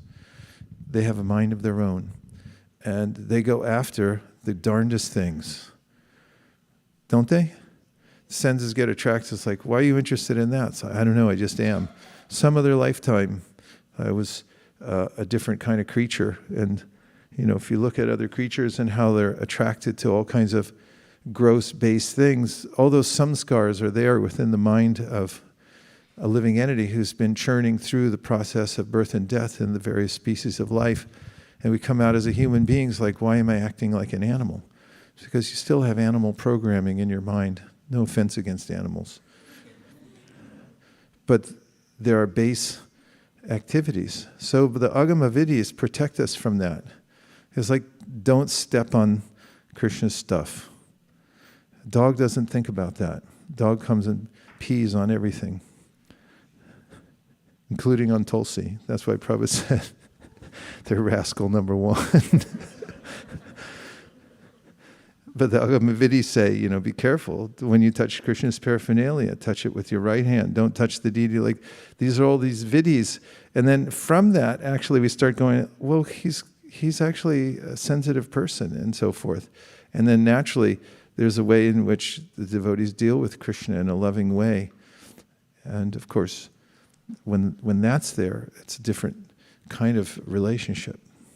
But it can begin with these kind of rules that help us to stay within the boundaries of etiquette, the way you treat an honorable person. Yes, Prabhu.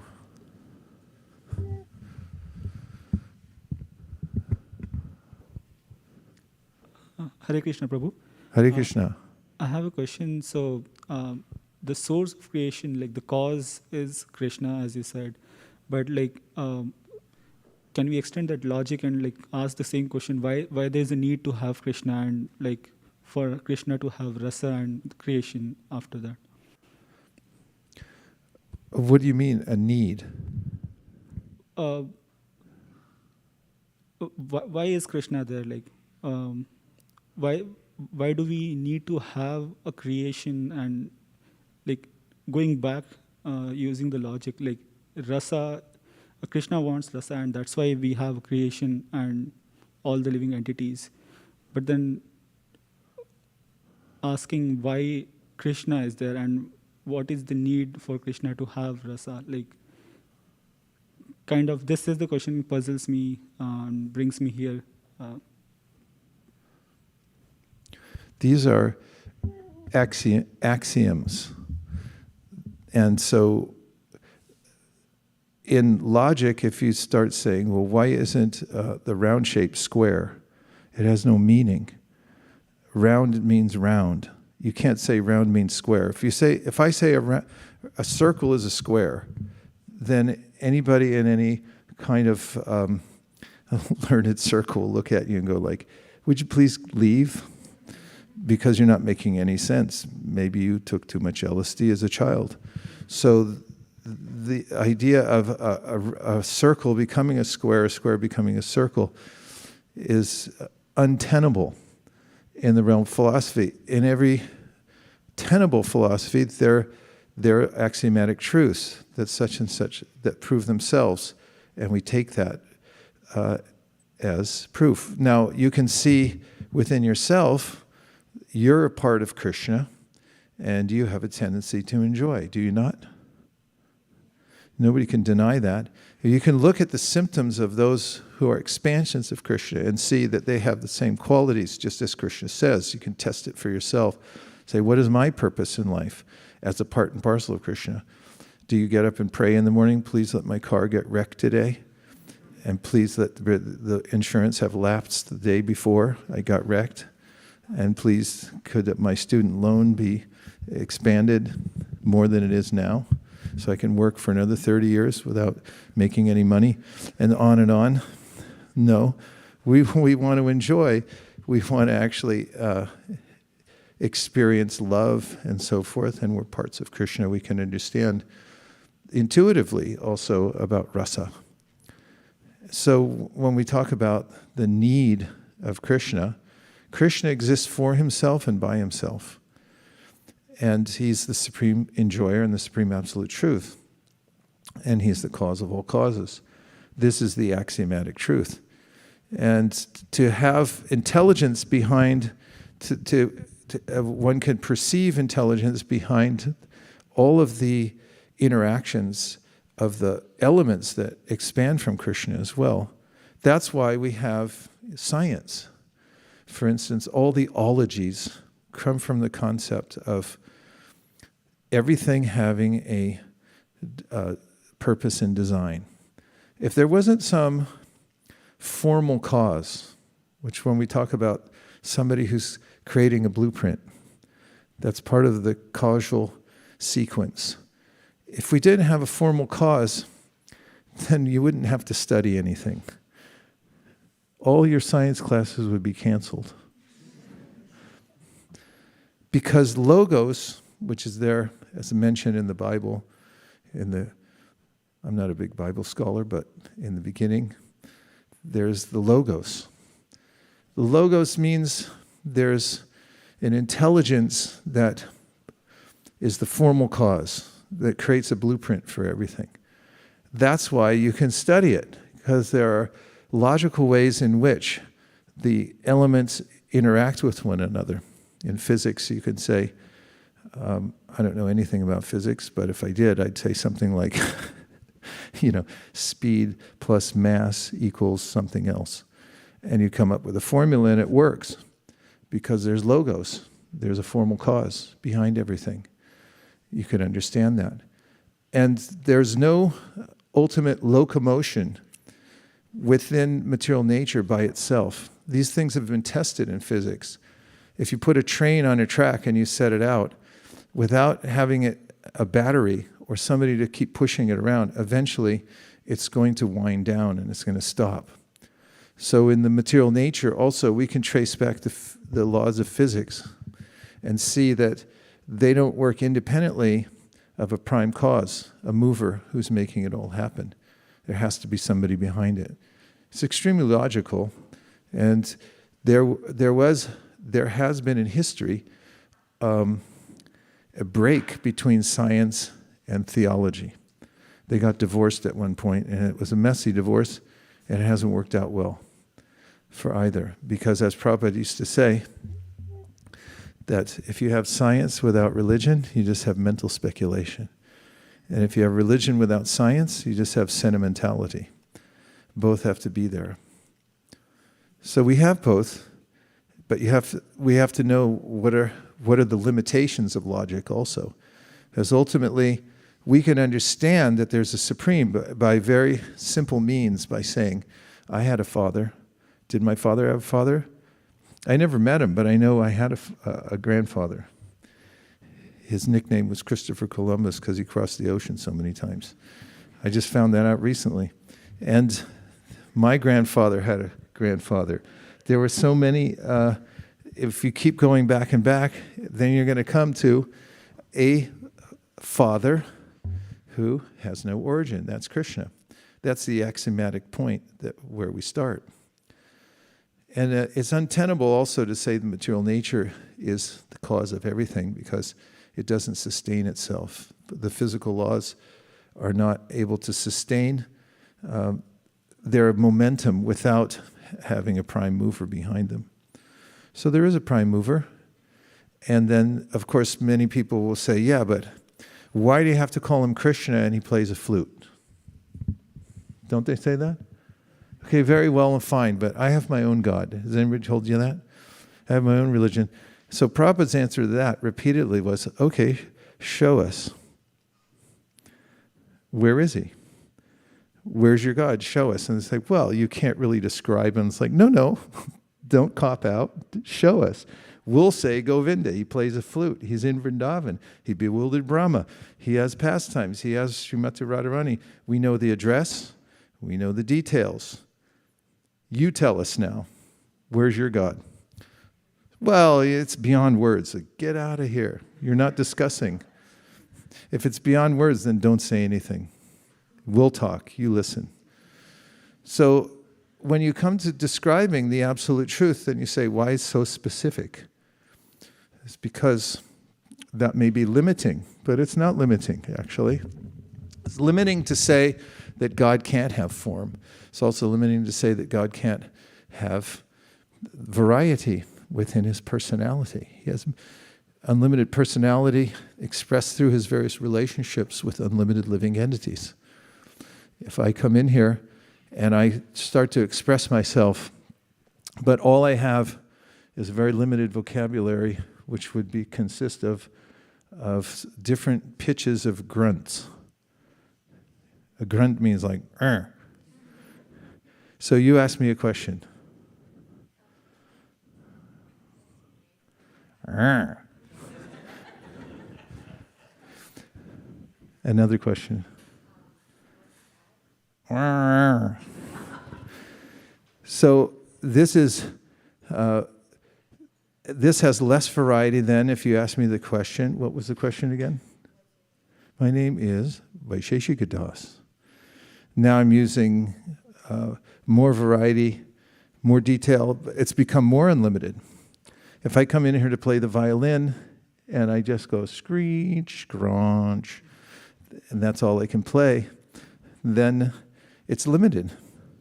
But if I've studied it and I have memorized many different ragas and I play it,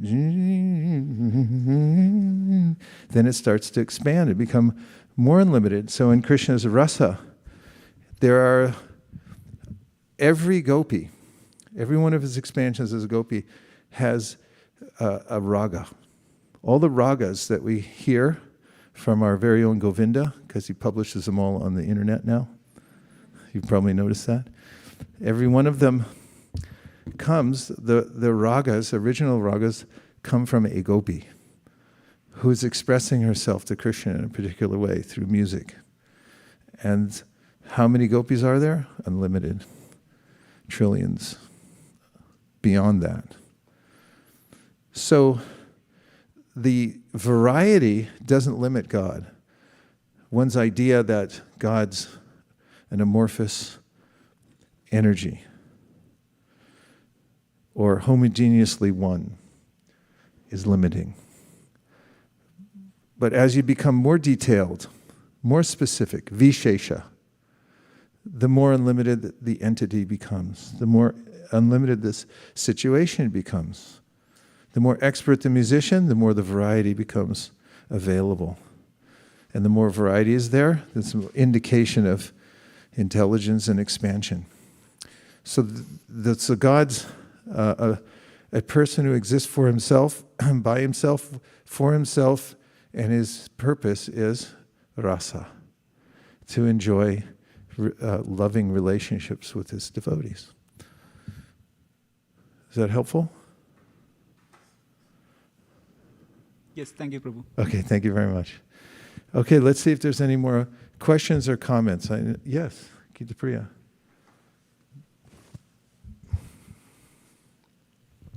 Personally, when you said that sometimes people wonder why Krishna is so specific and why we get so many like expansions and incarnations and pictures, and I personally find that if I have a visual representation of what Krishna can do, and since I know Krishna is unlimited and he can do basically anything, and being given examples,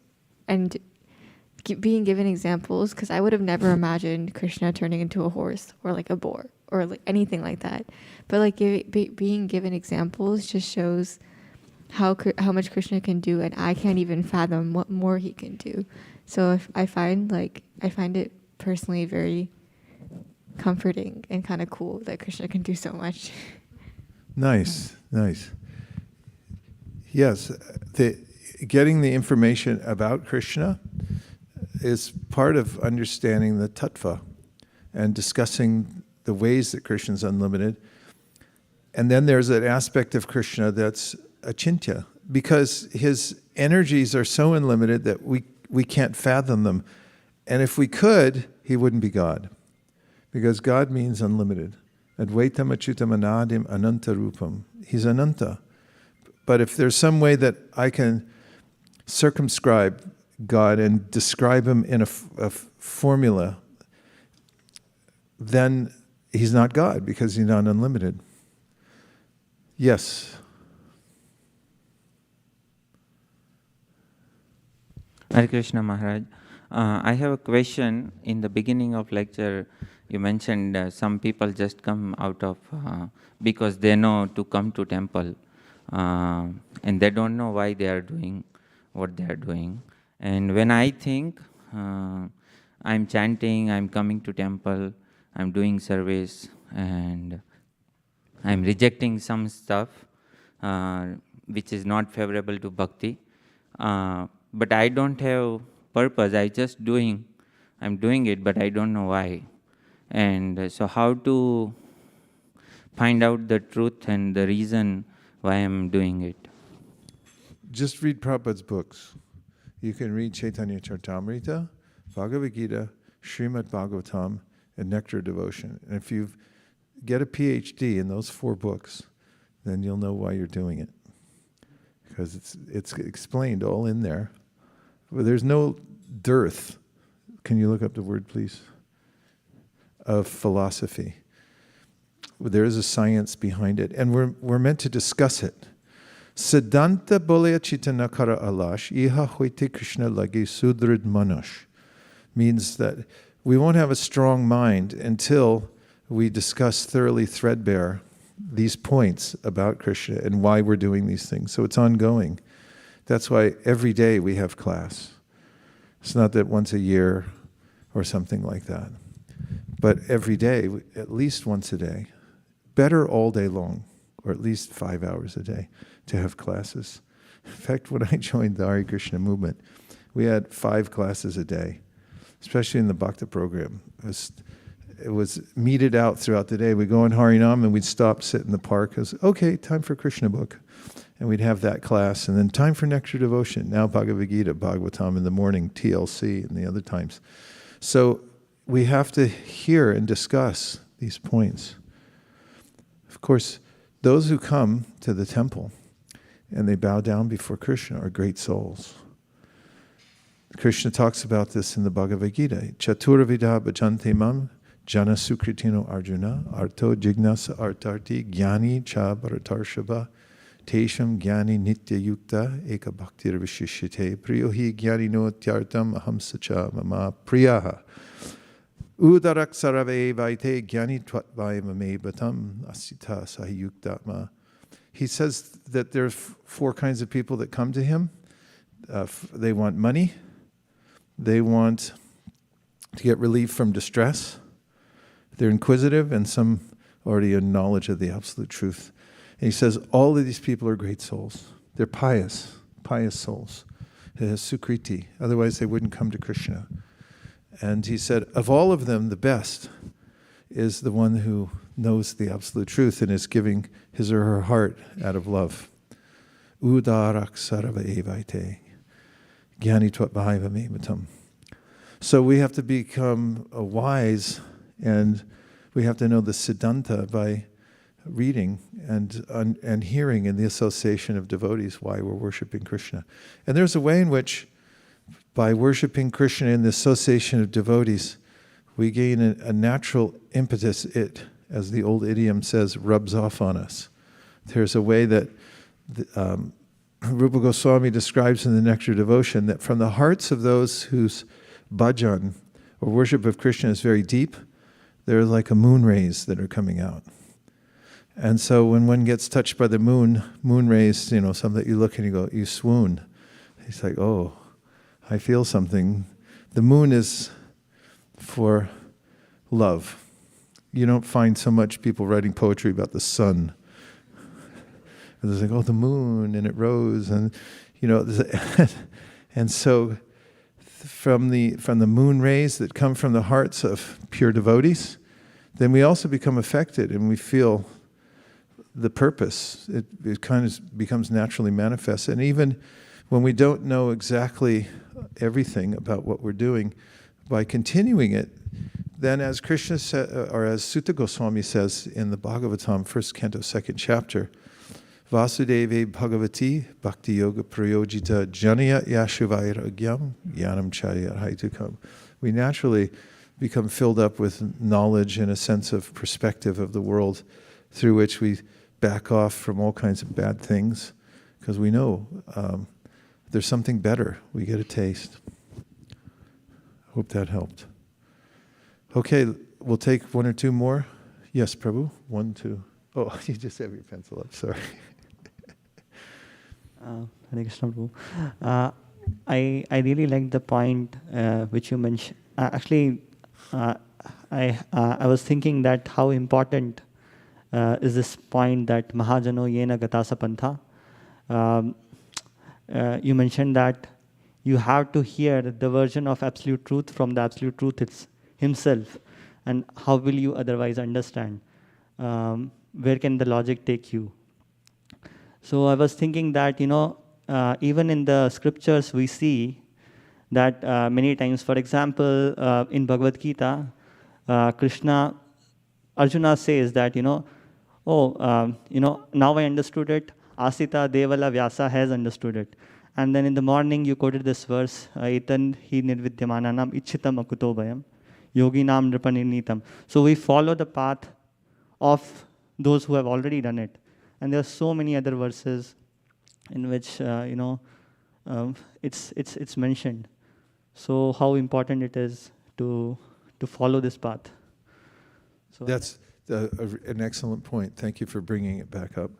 There's a way in which the devotees have something even Krishna doesn't have. What is that thing? Keli Kunja Kumari. If that's really you, I can't tell. If my smartphone can't tell who I am, I don't know if I could tell through face recognition anymore. They have the love of Krishna on them, to them, so that... Yeah, very nice. Because they have the internal potency of Krishna, which is actually, it's what Krishna is attracted to, is his own Swarup Shakti in the form of Srimati Radharani. And devotional service is under the protection of Srimati Radharani. When you quoted this verse, Daivihi Eshu Gunamayi, this Daivihi Eshu Gunam Mama Maya Duratya. So the internal potency that the Mahatmas, Mahatmanas Tumam Parta Daivim Prakritim, this is from the internal potency of Krishna, and who can say why or how it is, or the proof that Krishna is controlled by and attracted to his internal potency. Yes. By the way, we're going to stop in just a couple minutes. Losing I have a question, attrition Prabhu. here. What? You had a question? So were you going to say the verse? Well, I'm thinking of one verse. What is it? The verse I'm thinking of right now that proves the point. If Srivatsa was here, he'd say it.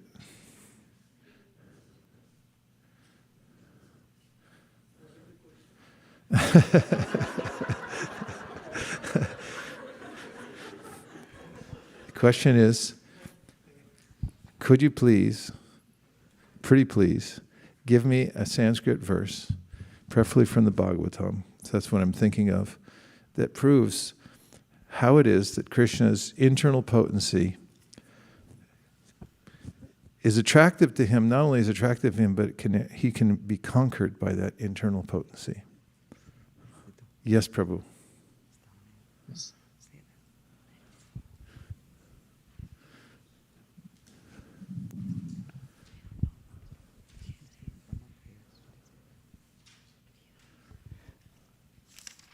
So,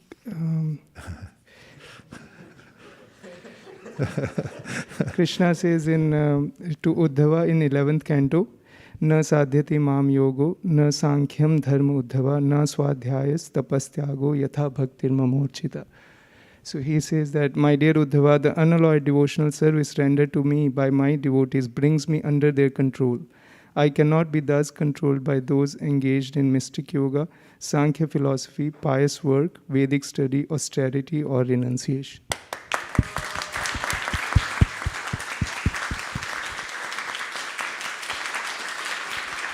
Bravo, sadhu, sadhu.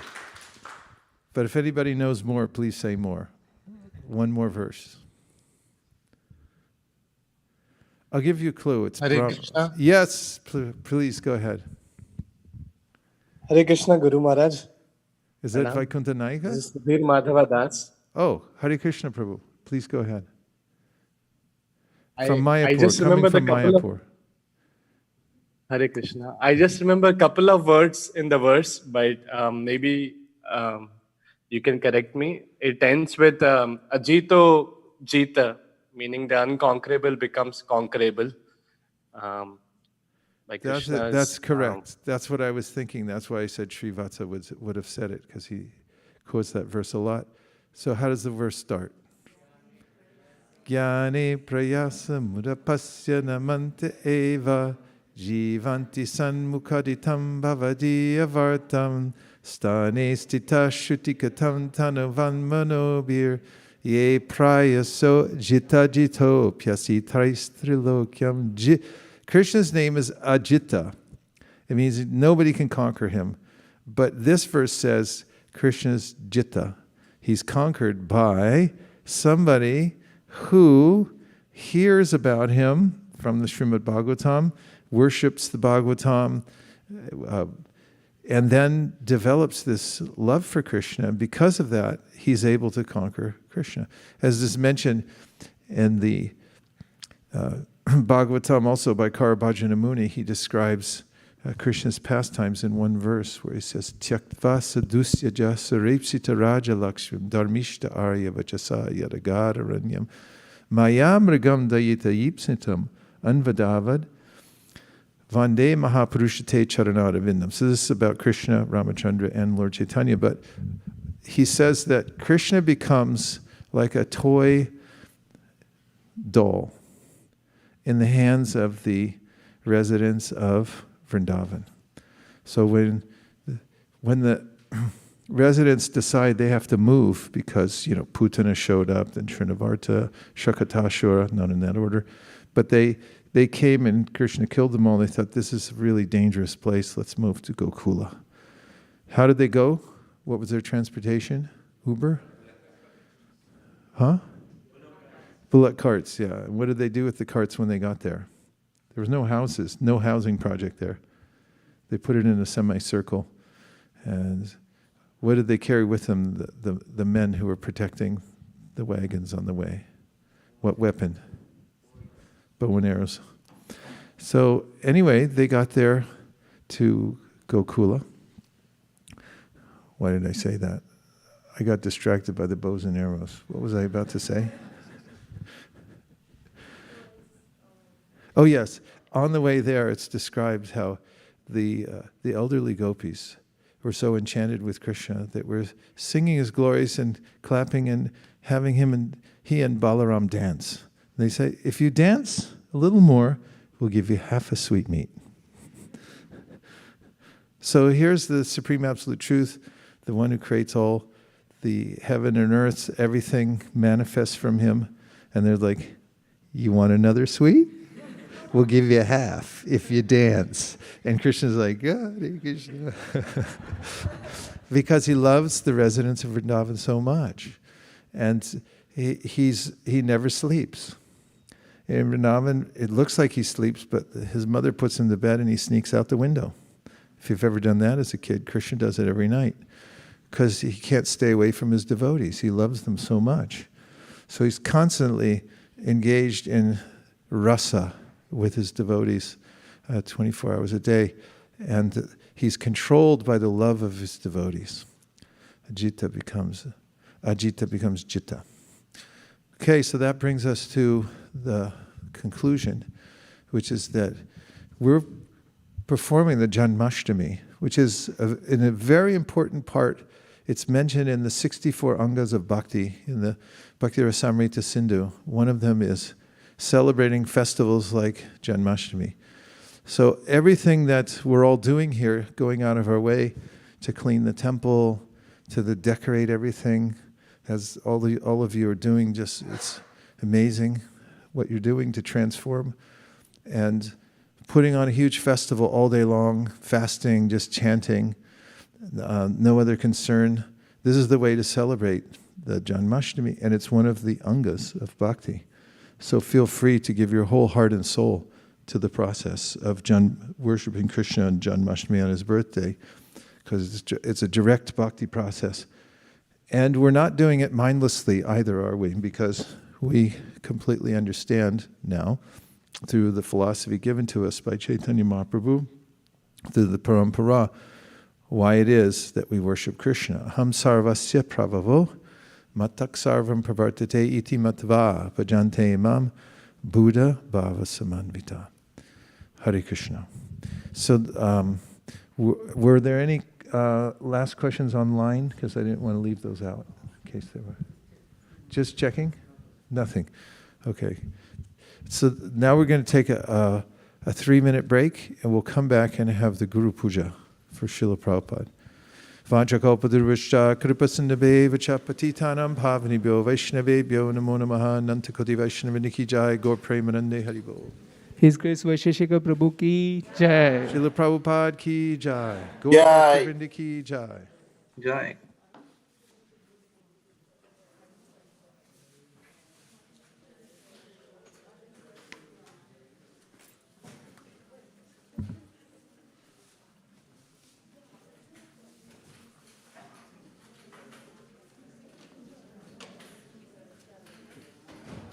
Hare Krishna, Hare Krishna, Krishna Krishna.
Thank you.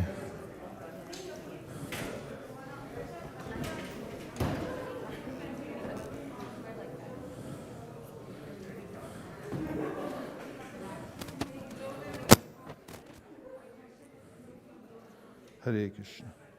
Dear Srila Prabhupada, Today is Gauri's birthday, and we pray to you. And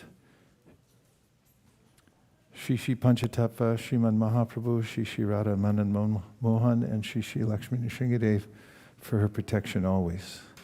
Thank you for considering our requests. Gaur Premanande Haribol.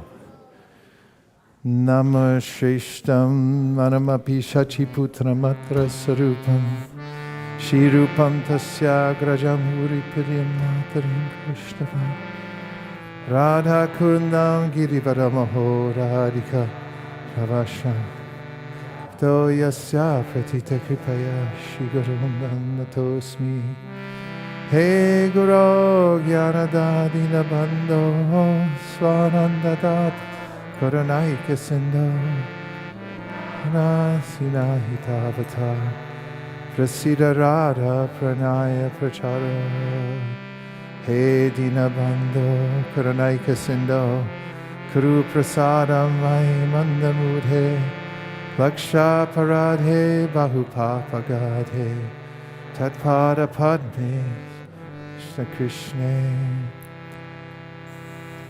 I bow down to the beautiful lotus feet of my spiritual master, by whose causeless mercy I have obtained the supreme holy name, the divine mantra, the service of the son of Shachi Mata, the association of Srila Swarup Damodar, Rupa Goswami and his older brother Sanatan Goswami, the supreme abode of Mathura, the blissful abode of Vrindavan, the divine Radha Kunda, and Govardhan Hill, and the desire within my heart for the loving service of Sri Radhika and Madhava in Vrindavan.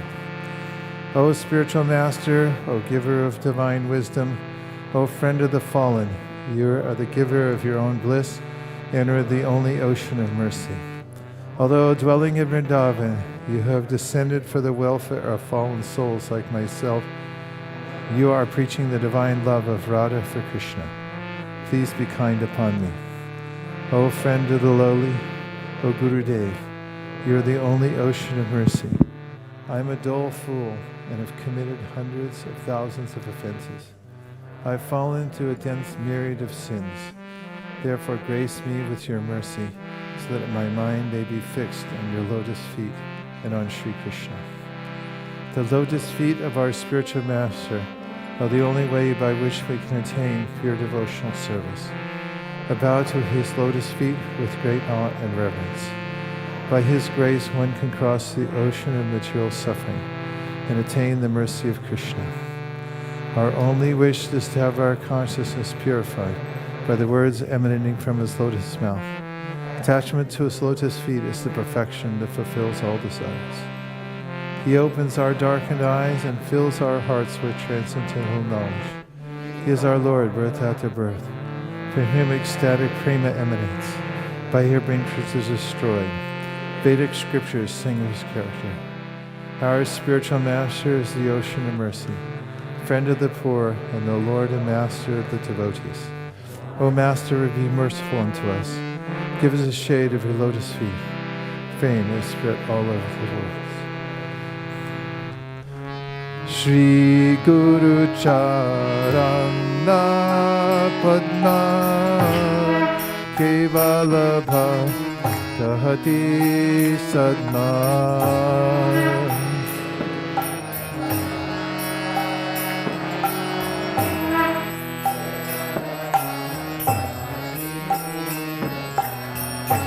Bando Mui Savadano Mate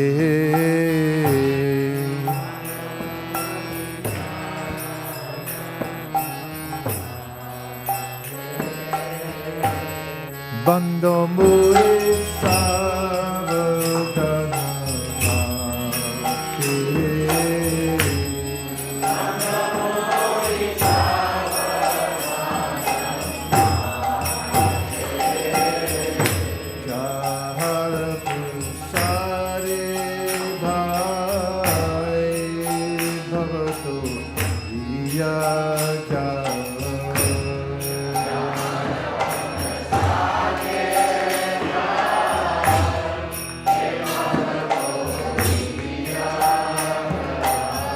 Krishna prapti hoy jai hoy ke.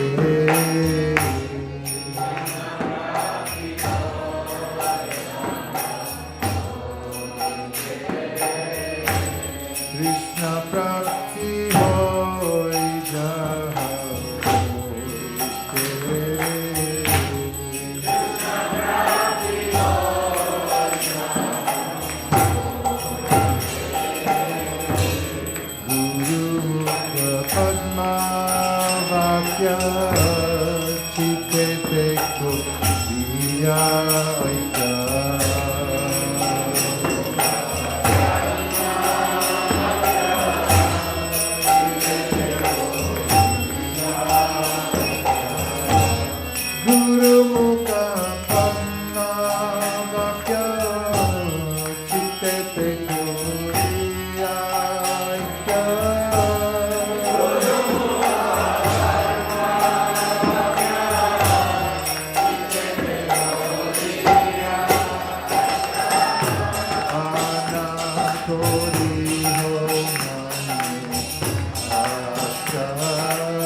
Sita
Jari chao hai.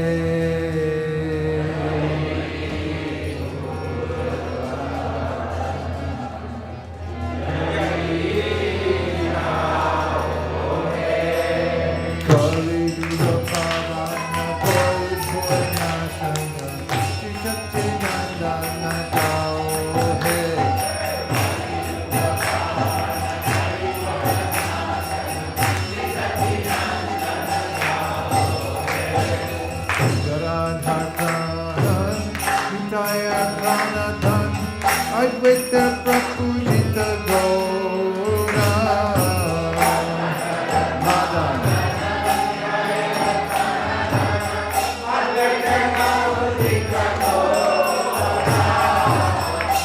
Nirvani Vishambar Srinivashishvam Bhakta Samuva Chitta Chora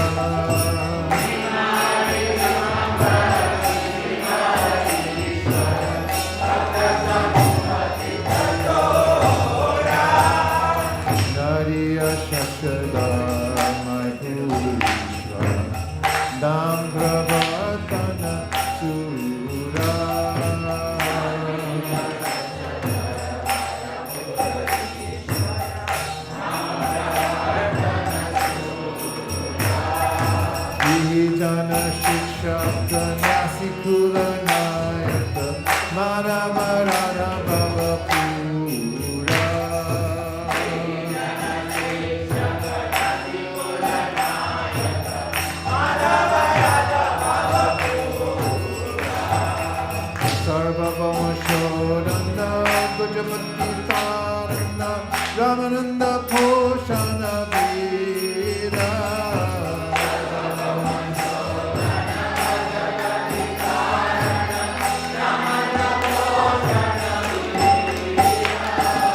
Kripananda Vardhana Sanatana Pada Haridas Modana Dita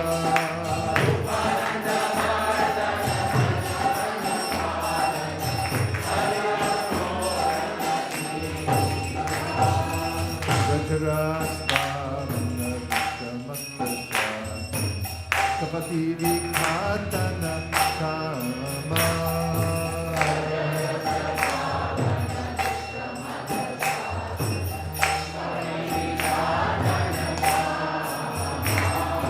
Shuddha Bhakta Palana Shuksha Jnana Dharana Chala Bhakti Dushana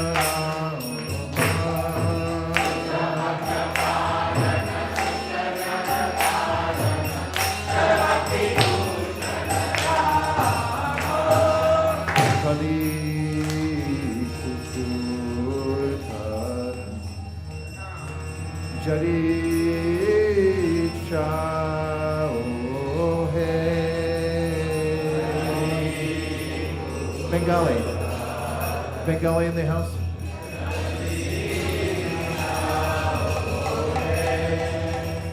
Where's the Bengali?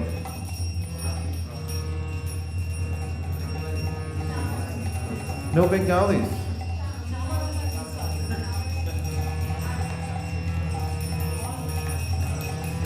If you want to be rid, that's all right. She's doing seva. If you want to be rid of the dangerous dog, Kali, put the translation. Number one, if you want to be rid of the menace of the dog-like personality of Kali, go ahead. Kali Kukur. Say it in Bengali first.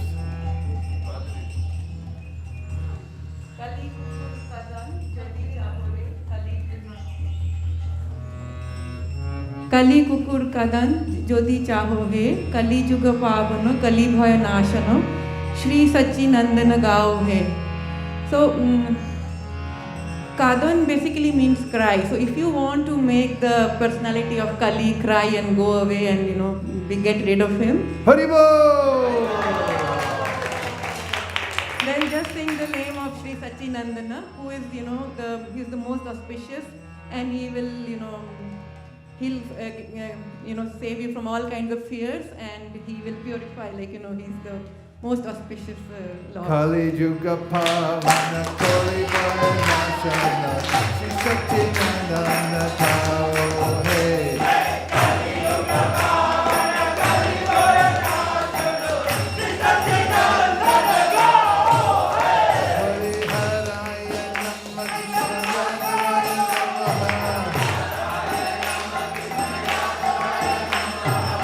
Yaravaya Madhavaya Keshavaya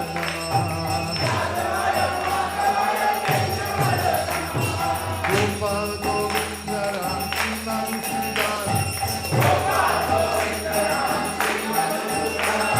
Sridhari Gopina Madan Mohan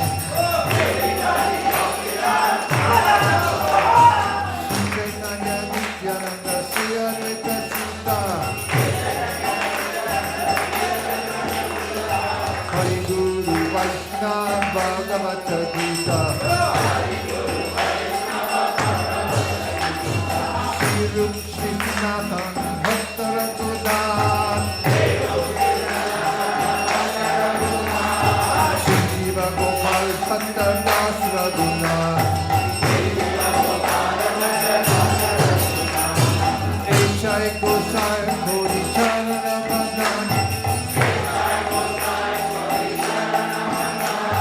Jahoy Devignanash Avishta Puran Echai Gosai Jaram Nuitada Tansavara Pararin Mora Hanchakra Tandira Karana Tere Bhakta Saribas Janame Janame Hoye Avila Echai Gosai Jabe Bhakti Kulva Radha Krishna Nitya Lila Kula Prakash Shri Shri Radha Krishna Nitya Lila Kula Prakash Bolo Anande Bolo Hari Bolo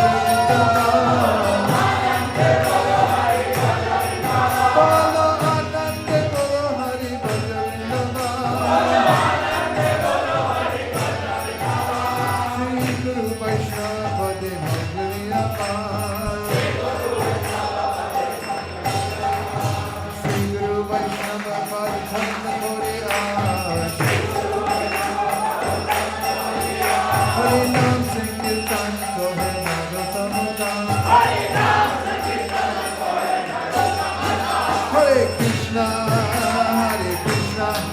Krishna Krishna Hare Hare Hare Rama Rama Rama Hare Hare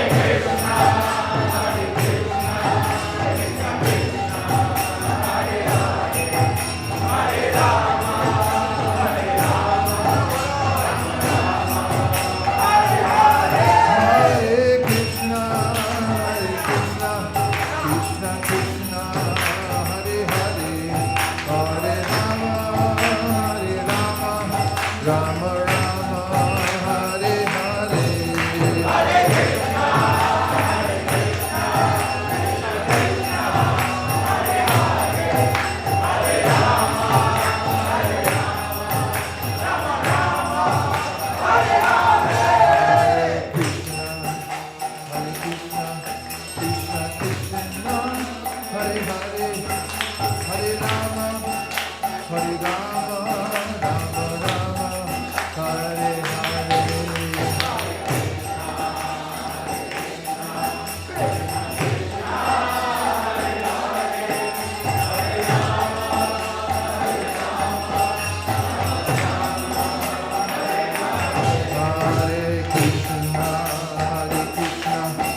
Rama Rama Hare Hare,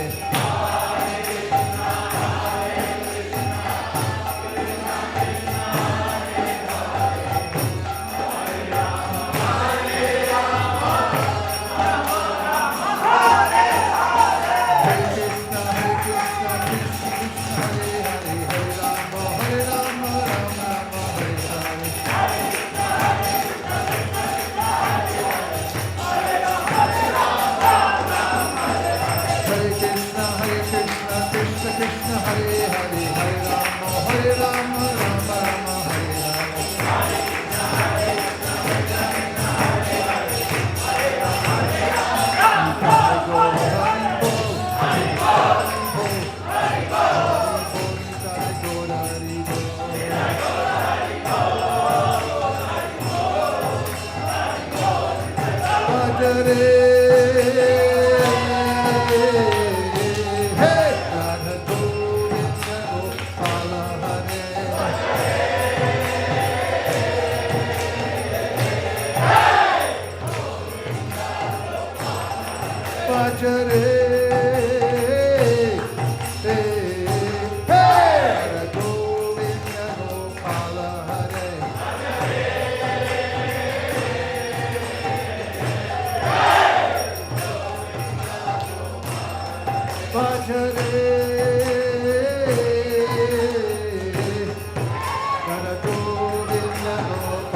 Radha Giridhari, Oh, Radha Giridhari,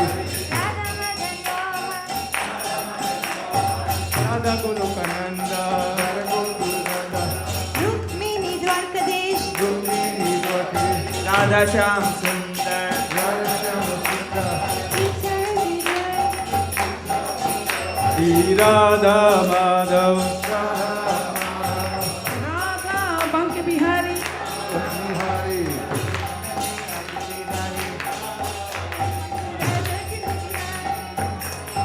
Radha Kandahari, Radha Kandahari,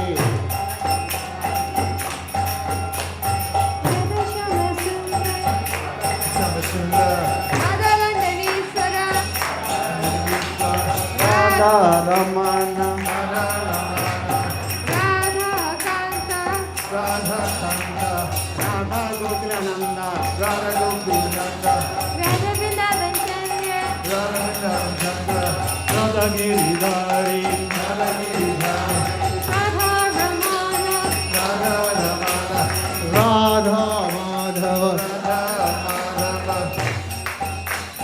Radha Gopinatha, Gokulnanda, Radha Gopinatha, Radha Gokulnanda, Radha Kunja Bihari, Radha Kunja Vihari, Radha Giridhari, Radha Giridhari, Bhajare, hey, Radha Govinda Gopala Hare.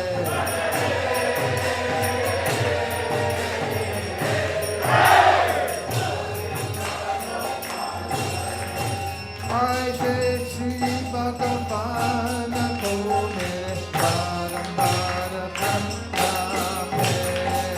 I say Shri Bhagavana Kone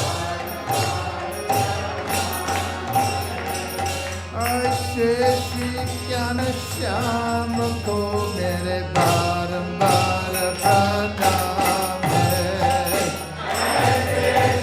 ज्ञान श्याम को मेरे बारंबार प्रणाम है। तो प्रेमानंदे निताई गौर हरि बोल, हरि बोल, हरि बोल, निताई गौर हरि बोल।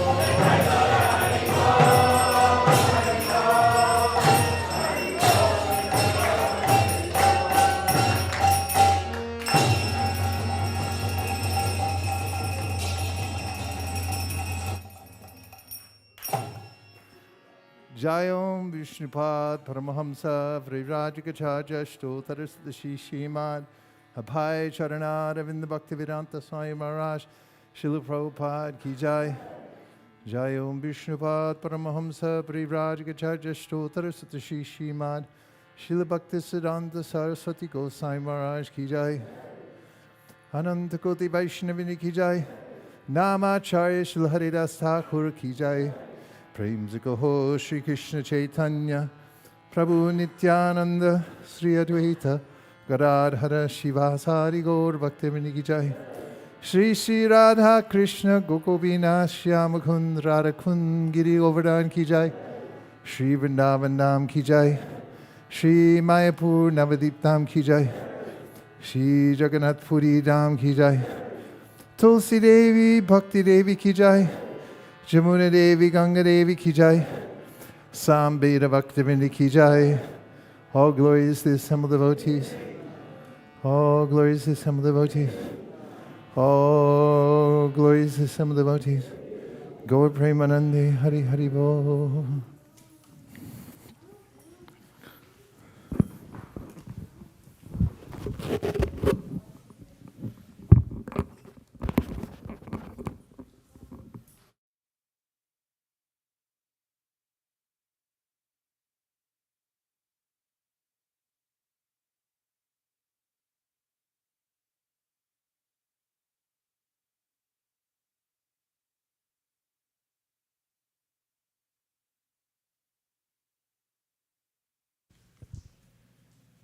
Maybe they can figure out what happened. We're counting down the days until. Actually, I'm thinking of Bhadra Purnima. Because we've done something to catch the attention of Sri Chaitanya Mahaprabhu, and that is make a huge goal. I mean, Prabhupada always thought big. We decided to distribute 2,000 sets of Bhagavatams, which is more than most continents do in the world from one center. And I've been thinking about it more and more because we've been getting messages from various people saying, can I help? When you put in a lot for Lord Chaitanya Mahaprabhu, then it attracts the energy. You know, you put in big goals, and then Lord Chaitanya fills them in, and then you're 10 times bigger than you were before. Your capacity grows to serve more. So we're doing this to push ourselves to increase our capacity to come to the level of being able to distribute 2,000 sets of Bhagavatams. Frankly, we don't exactly know how. We just know that we're going to do it. We start with that premise and we work backwards. And it's based on Sri Chaitanya Mahaprabhu's mercy. So one of the ways is to reach out to other people and tell them about the goal that we've taken, to catch their imaginations also. Because our philosophy has always been a lot of devotees each doing a little bit. And if we can attract a lot of people who say, yes, I could also get some of my friends involved, and everyone does what they can, then we can actually smash this goal and dance in the streets of Mountain View afterwards in appreciation of Sri Chaitanya Mahaprabhu's mercy. So please put that in your heart and mind and spread the word, because it's a big deal.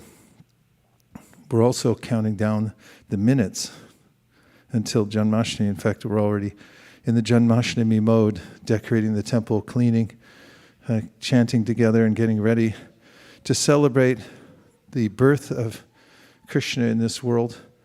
There'll be lots of guests coming, so our main goal is to make people feel welcome, even as we're organizing the multitude of people. We have a opportunity to make them feel very welcome and part of the family here, so that they'll want to come back and worship Krishna every day rather than just once a year, as some of them do. And there's lots of services to do, which is the great benediction for Janmashtami, is to find some service and then get engaged, as then the heart becomes ultra purified by the process. So we'll have morning program on Monday, starting at 4:30 a.m., obviously, and going all day long. Some devotees want to come in earlier and get in their full share of hearing and chanting earlier, just in case it gets overflooded later on, and we're trying to let more of the general mass of people in. Then devotees from our internal group here won't feel put off if they don't have as much of a spot inside the temple room at certain points of the evening. Just a thought. And the next day, Srila Prabhupada's 125th Vyasa Puja will start at 8 a.m. the next morning on Tuesday. His Holiness Giriraj Swami is coming in tonight. Haribol.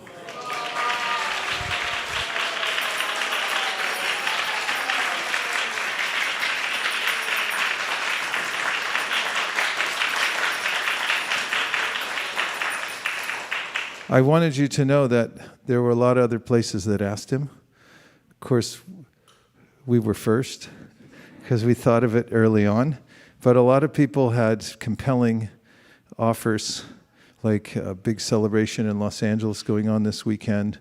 There's lots of stuff in Texas, and Mars likes to go there. But he didn't waver even for a second.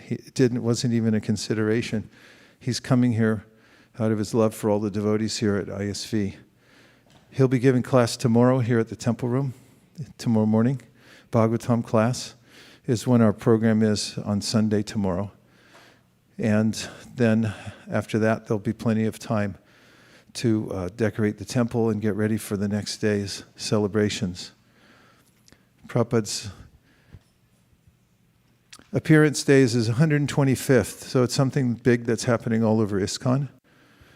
Our big contribution to that is bringing Giriraj Maharaj to be with us on that day. So he'll be here all day also, up until 1 o'clock when we have the feast for Srila Prabhupada's appearance day, his Vyasa Puja celebration. We'll have offerings and Pushpanjali as usual. So now we have a few announcements about how we're going to get to the 2,000 goal of Bhagavatams by Malini Devi Dasi.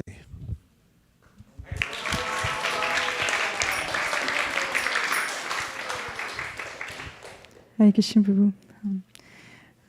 Last Saturday was Balaram's appearance day, and we wanted to go door to door, and we wanted to distribute a lot of sets. And in the beginning, every door that opened was Indian. Somehow or other rejected the books, somehow or other. And we were thinking, what is Balaram's plan? We don't know. And then we went to one door. He was from Japan. He took the Bhagavad Gita, the Trimurti set. He was very happy. And then we went to another door, and we saw all the auspicious signs. And there was a picture of Lord Balaji and all the Shankha Chakra Gada. And we thought, definitely this door has to be very auspicious.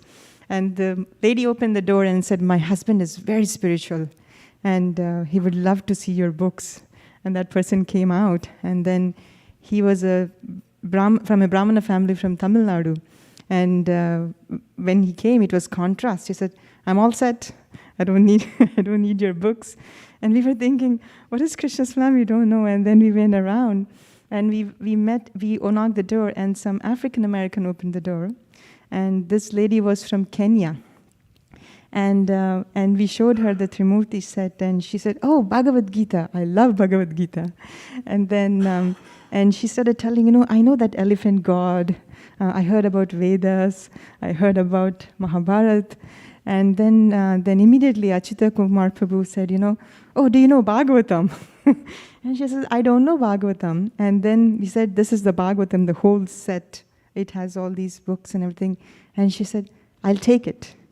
She didn't even think for a long time. And then she told, by profession, she's a lawyer. And in Kenya, while she was growing up, she saw a lot of Hindu people worshipping Krishna. And she said, "I know Krishna." And then she took the entire set of Bhagavatam, even without thinking. And that happens to be her daughter's birthday that day. And she said it's a good gift. And the daughter immediately took the book and she started reading, going through the pictures. I think she was 6 or 7 years old. And she was not giving the book back because the one that she was holding. And then we told her the same book is there inside the box, so you can give this display copy back.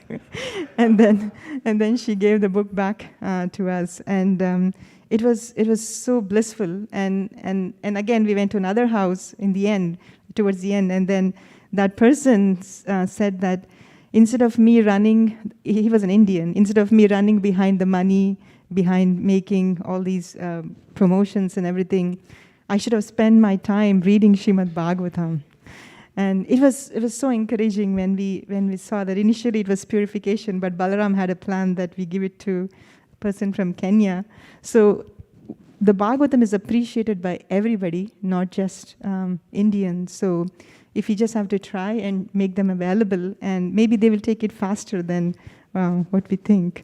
So today also we will continue. There are 2 spots in Dublin, Pleasanton area, 1 spot in Fremont distributing Bhagavatam sets, and our Western Sankirtan team devotees, Kautuk Karna Prabhu and others are going to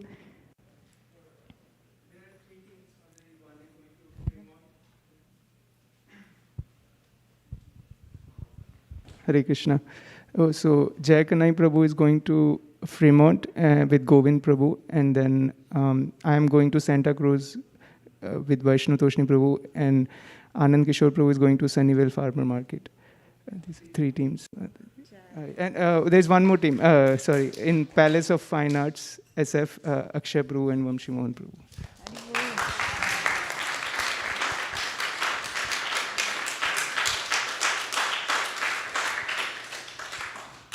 So there was a flyer up there that we just put it out.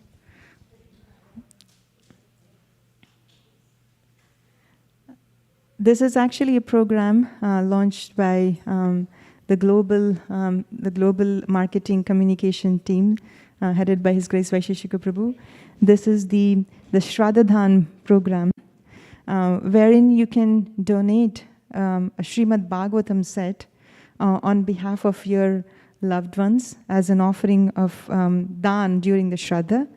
Prabhu, would you like to say something about this?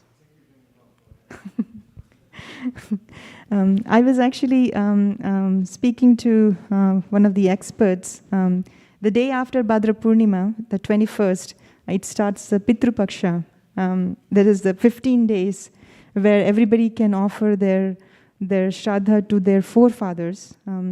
And the best part is, during the normal Shraddha ceremony, you only offer to that person. But during Pitru Paksha, you can offer Shraddha to any generations of your forefathers, and you can also offer it to your relatives and friends also. So there are many dan or charity that people give during the Shraddha, and the best charity that we could give during this time is to donate Srimad Bhagavatam for the benefit of the departed souls. So this is the Shraddha program. So please take advantage of this, and we will send out this flyer and some more material. But this is one of the programs which was launched by His Grace Vaisesika Prabhu and team. Thank you very much. Hare Krishna.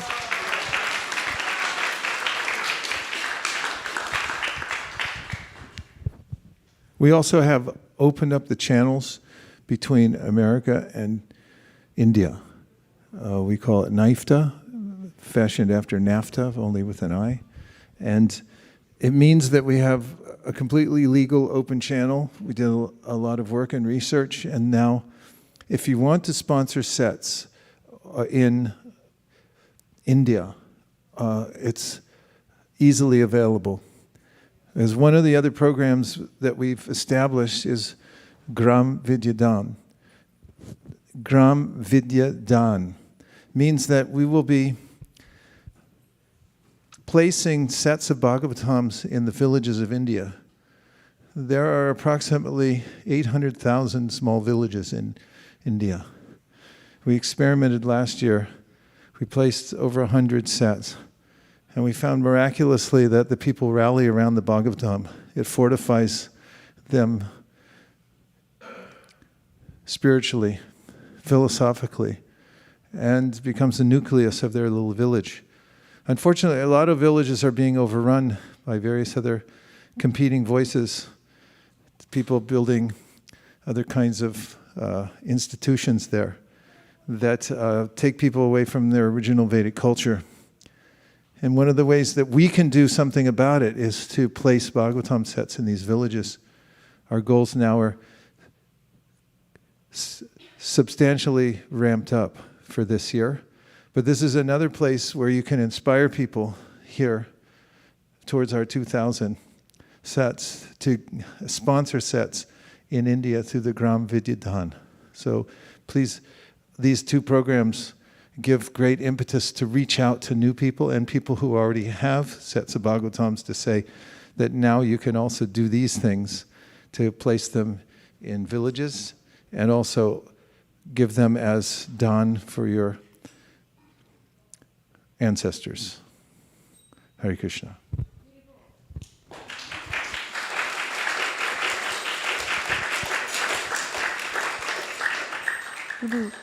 Sukeshwari just said that she wants to sponsor one set of Bhagavatam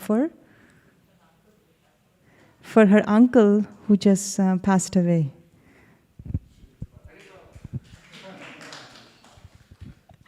We heard that. It's hard to know. We'll just say Hare Krishna. Hare Krishna, Hare Krishna, Krishna Krishna, Hare Hare. Hare Rama, Hare Rama, Rama Rama, Hare Hare. And now we have an update from Bhakti community, the thriving Bhakti community that's bringing in hundreds of new people from all over the world to take up the step-by-step process of learning and practicing bhakti. Hare Krishna. Hare Krishna. Thank you for the opportunity. So as you know, Bhakti community is primarily focused for newcomers. So whenever you come in contact with newcomer, either through book distribution or you just meet your friends and families, please also introduce Bhakti community to them. After the request Vaisesika Prabhu made last week, we have scores coming in. So we have Jayan Prabhu from Western Sankirtan team who has been very sincerely updating scores. We also have Shamaling Mataji, I believe you or I don't know who, but Harinam scores have also come in. It looks like all of them have come in, so thank you for that.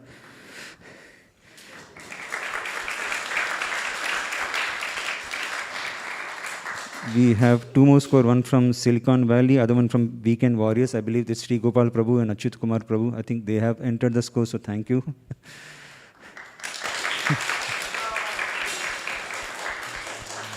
A lot more scores are still to come. Tomorrow is the day. I hope and pray that we can avoid some stress to Sri Gopal Prabhu and Malini Mataji tomorrow. So if you can enter all the score by today, then it will be very, very helpful. So thank you, everyone. And as also free gift. Yes, free. Gifts are on its way. Yes. Yeah, I'm going to personally give a free gift to everyone who reports before the end of today. I've already started collecting them. So I hope there's a lot of reports. Individual reports. Is there? Are there? Like, can you give me an idea by the end of the day how many? Hare Krishna. Hare Krishna. Next is newcomer reflection. As Vaisesika Prabhu mentioned, more and more newcomers are coming in and they are sharing lots of reflections and realizations. Manjari Gopi Mataji shared, I mean, she herself is spending a lot of time in preparing for the program and leading it. And she shared a reflection. Today's session was really nice. As usual, I'm still smiling. Always boost my mood so much. So like she's feeling happy after the program, as always. Kautukarna Prabhu, he said, I think what was strengthened for me was we become those we associate with. Plus was excited to hear reading books is a way of associating. So that's from a newcomer. And another newcomer shared, Shivas Pandit Prabhu is a very engaging speaker and helped answer so many questions. Of the most touching takeaway was point of Krishna's profound mercy.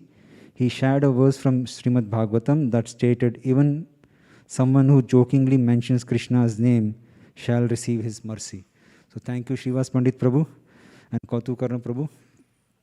Krishna Prabhu shared a couple of realizations as well. How Master talked about how people were drawn into the festival, that gravitational pull, and then his elaboration of Krishna's gravity. Really cool dude. I'm so appreciative of your work and his work. Another person said, yes, I like how much different people from all over were attending the meeting. Also the part where they talked about having a clean body and mind, being free of vicious habits, mentally and physically, to be able to perform or create or just to be.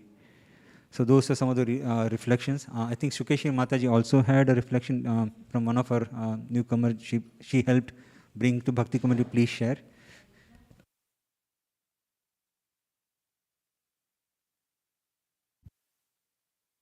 Hare Krishna. Thank you, Mataji. Hare Krishna. I had 3 of my classmates and we were just reading Bhagavad Gita for a few months, and then I introduced them to Bhakti community. I just want to thank Prabhu for this, and almost all the 3 of them got a Bhagavatam. And I just want to specifically mention about one of my friend, that is Malti. Malti keeps telling me that she does not want to miss even one class, and they don't know you, Vaisesika Prabhu. So they were asking that, is he the person who will give you Diksha? So, and then now she's joined the Chaitanya Charitamrita course as well. So she's in just few months, and I'm just telling her that take it slow, it's okay. You don't have to read all the books tonight. So I just want to thank, even Smita, she just loves the program. And thank you. Thank you so much. Hare Krishna. Thank you, Mati.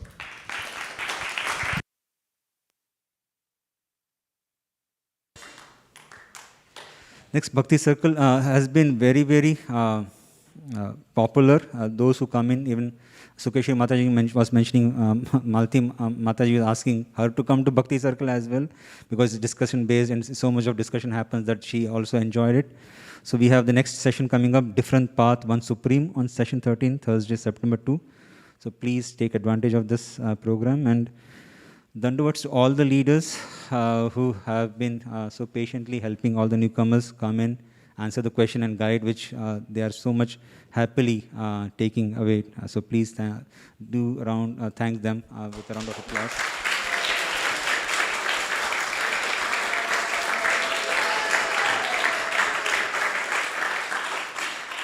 Yeah, and in case any service opportunity does require, please do reach out. We have several of them. Thank you so much.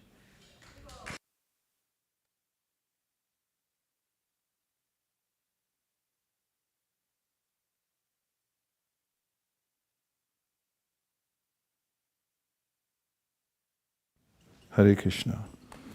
Sharira dvijajal jodendriya tahika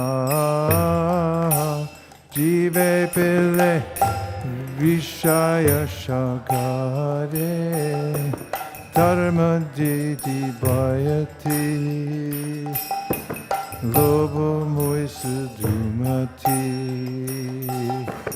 Taki jita katita shanshare Krishna bodha doyamoy Gori bare jihajay Shaprasha anadi lobai Shayanamrita pao Radha Krishna Gunagao. Preme Dako Shri Chaitanya Nita. Preme Dako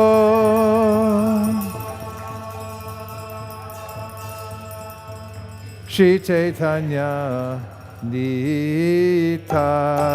Mahashari Govinde Nam Brahmani Vaishnave Salpa Punya Vatam Rajan Vishwaso Navijayate Rasade Sarva Dukanam Hanirasyo Pujayate Prasanna Chetaso Yashu Puripaya Bhatishate Tayopa Bhukta Sraganda Vasalankara Charchitaha Utishta Bojino Dasa Tavamayam Jayemahi Barhapidam Natavara Karnayo Karnikaram Bibradvasa Kanaka Kapisham Vaijayantim Jamalam Randran Venor Adhara Sudaya Purnayan Gopa Vrindar Vrindaranyam Swapada Ramanam Ravisha Gita Kirti Tavakatam Ritam Tapta Jivanam Kavibiritam Kalmashapaham Shravana Mangalam Srimaratatam Bhuvigranantiye Buddhidajana Krishna Kirtana Gana Nartana Kala Pato Jani Brajita Shadbhakta Valihamsa Chakra Madhupa Shreni Viharaspadam Karnanandikaladhanirvahatu me Jiva Maruprangane Shri Chaitanya Dayanidheta Valasa Lila Sudaswadudi Lila Dunita Devaya Vishadaya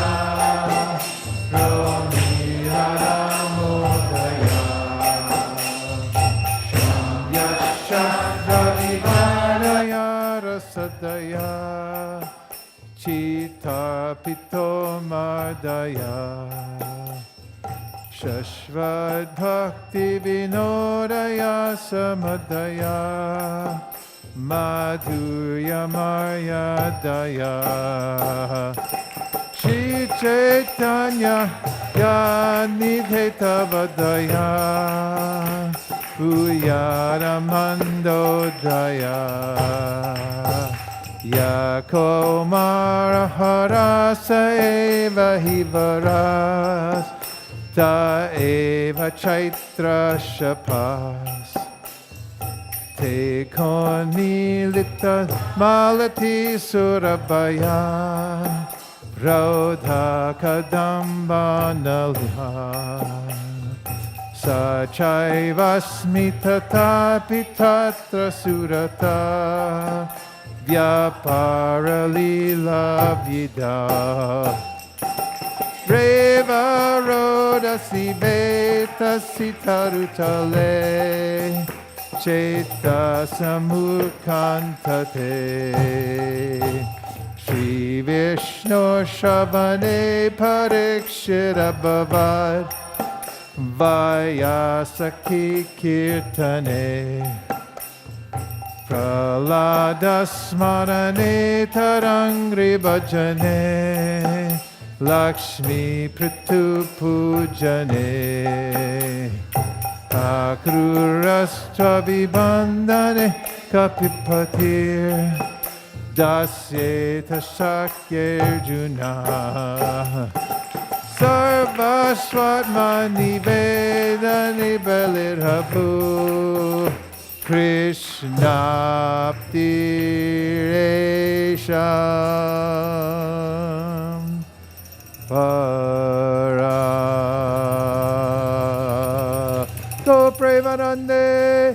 Nitai Gaura Haribo, Haribo, Haribo, Nitai Gaura Haribo.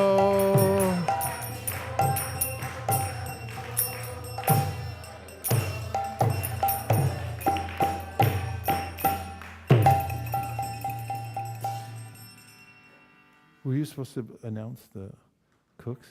Please go ahead.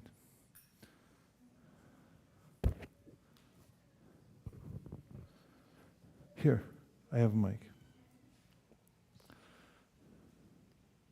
Hare Krishna. Today's Prashadam was cooked by Hitesh Prabhu and Hansapriya Mataji. Haribo! Please come take prasadam.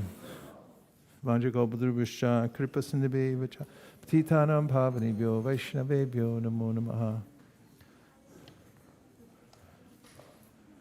Hare, Hare, Hare. Listen.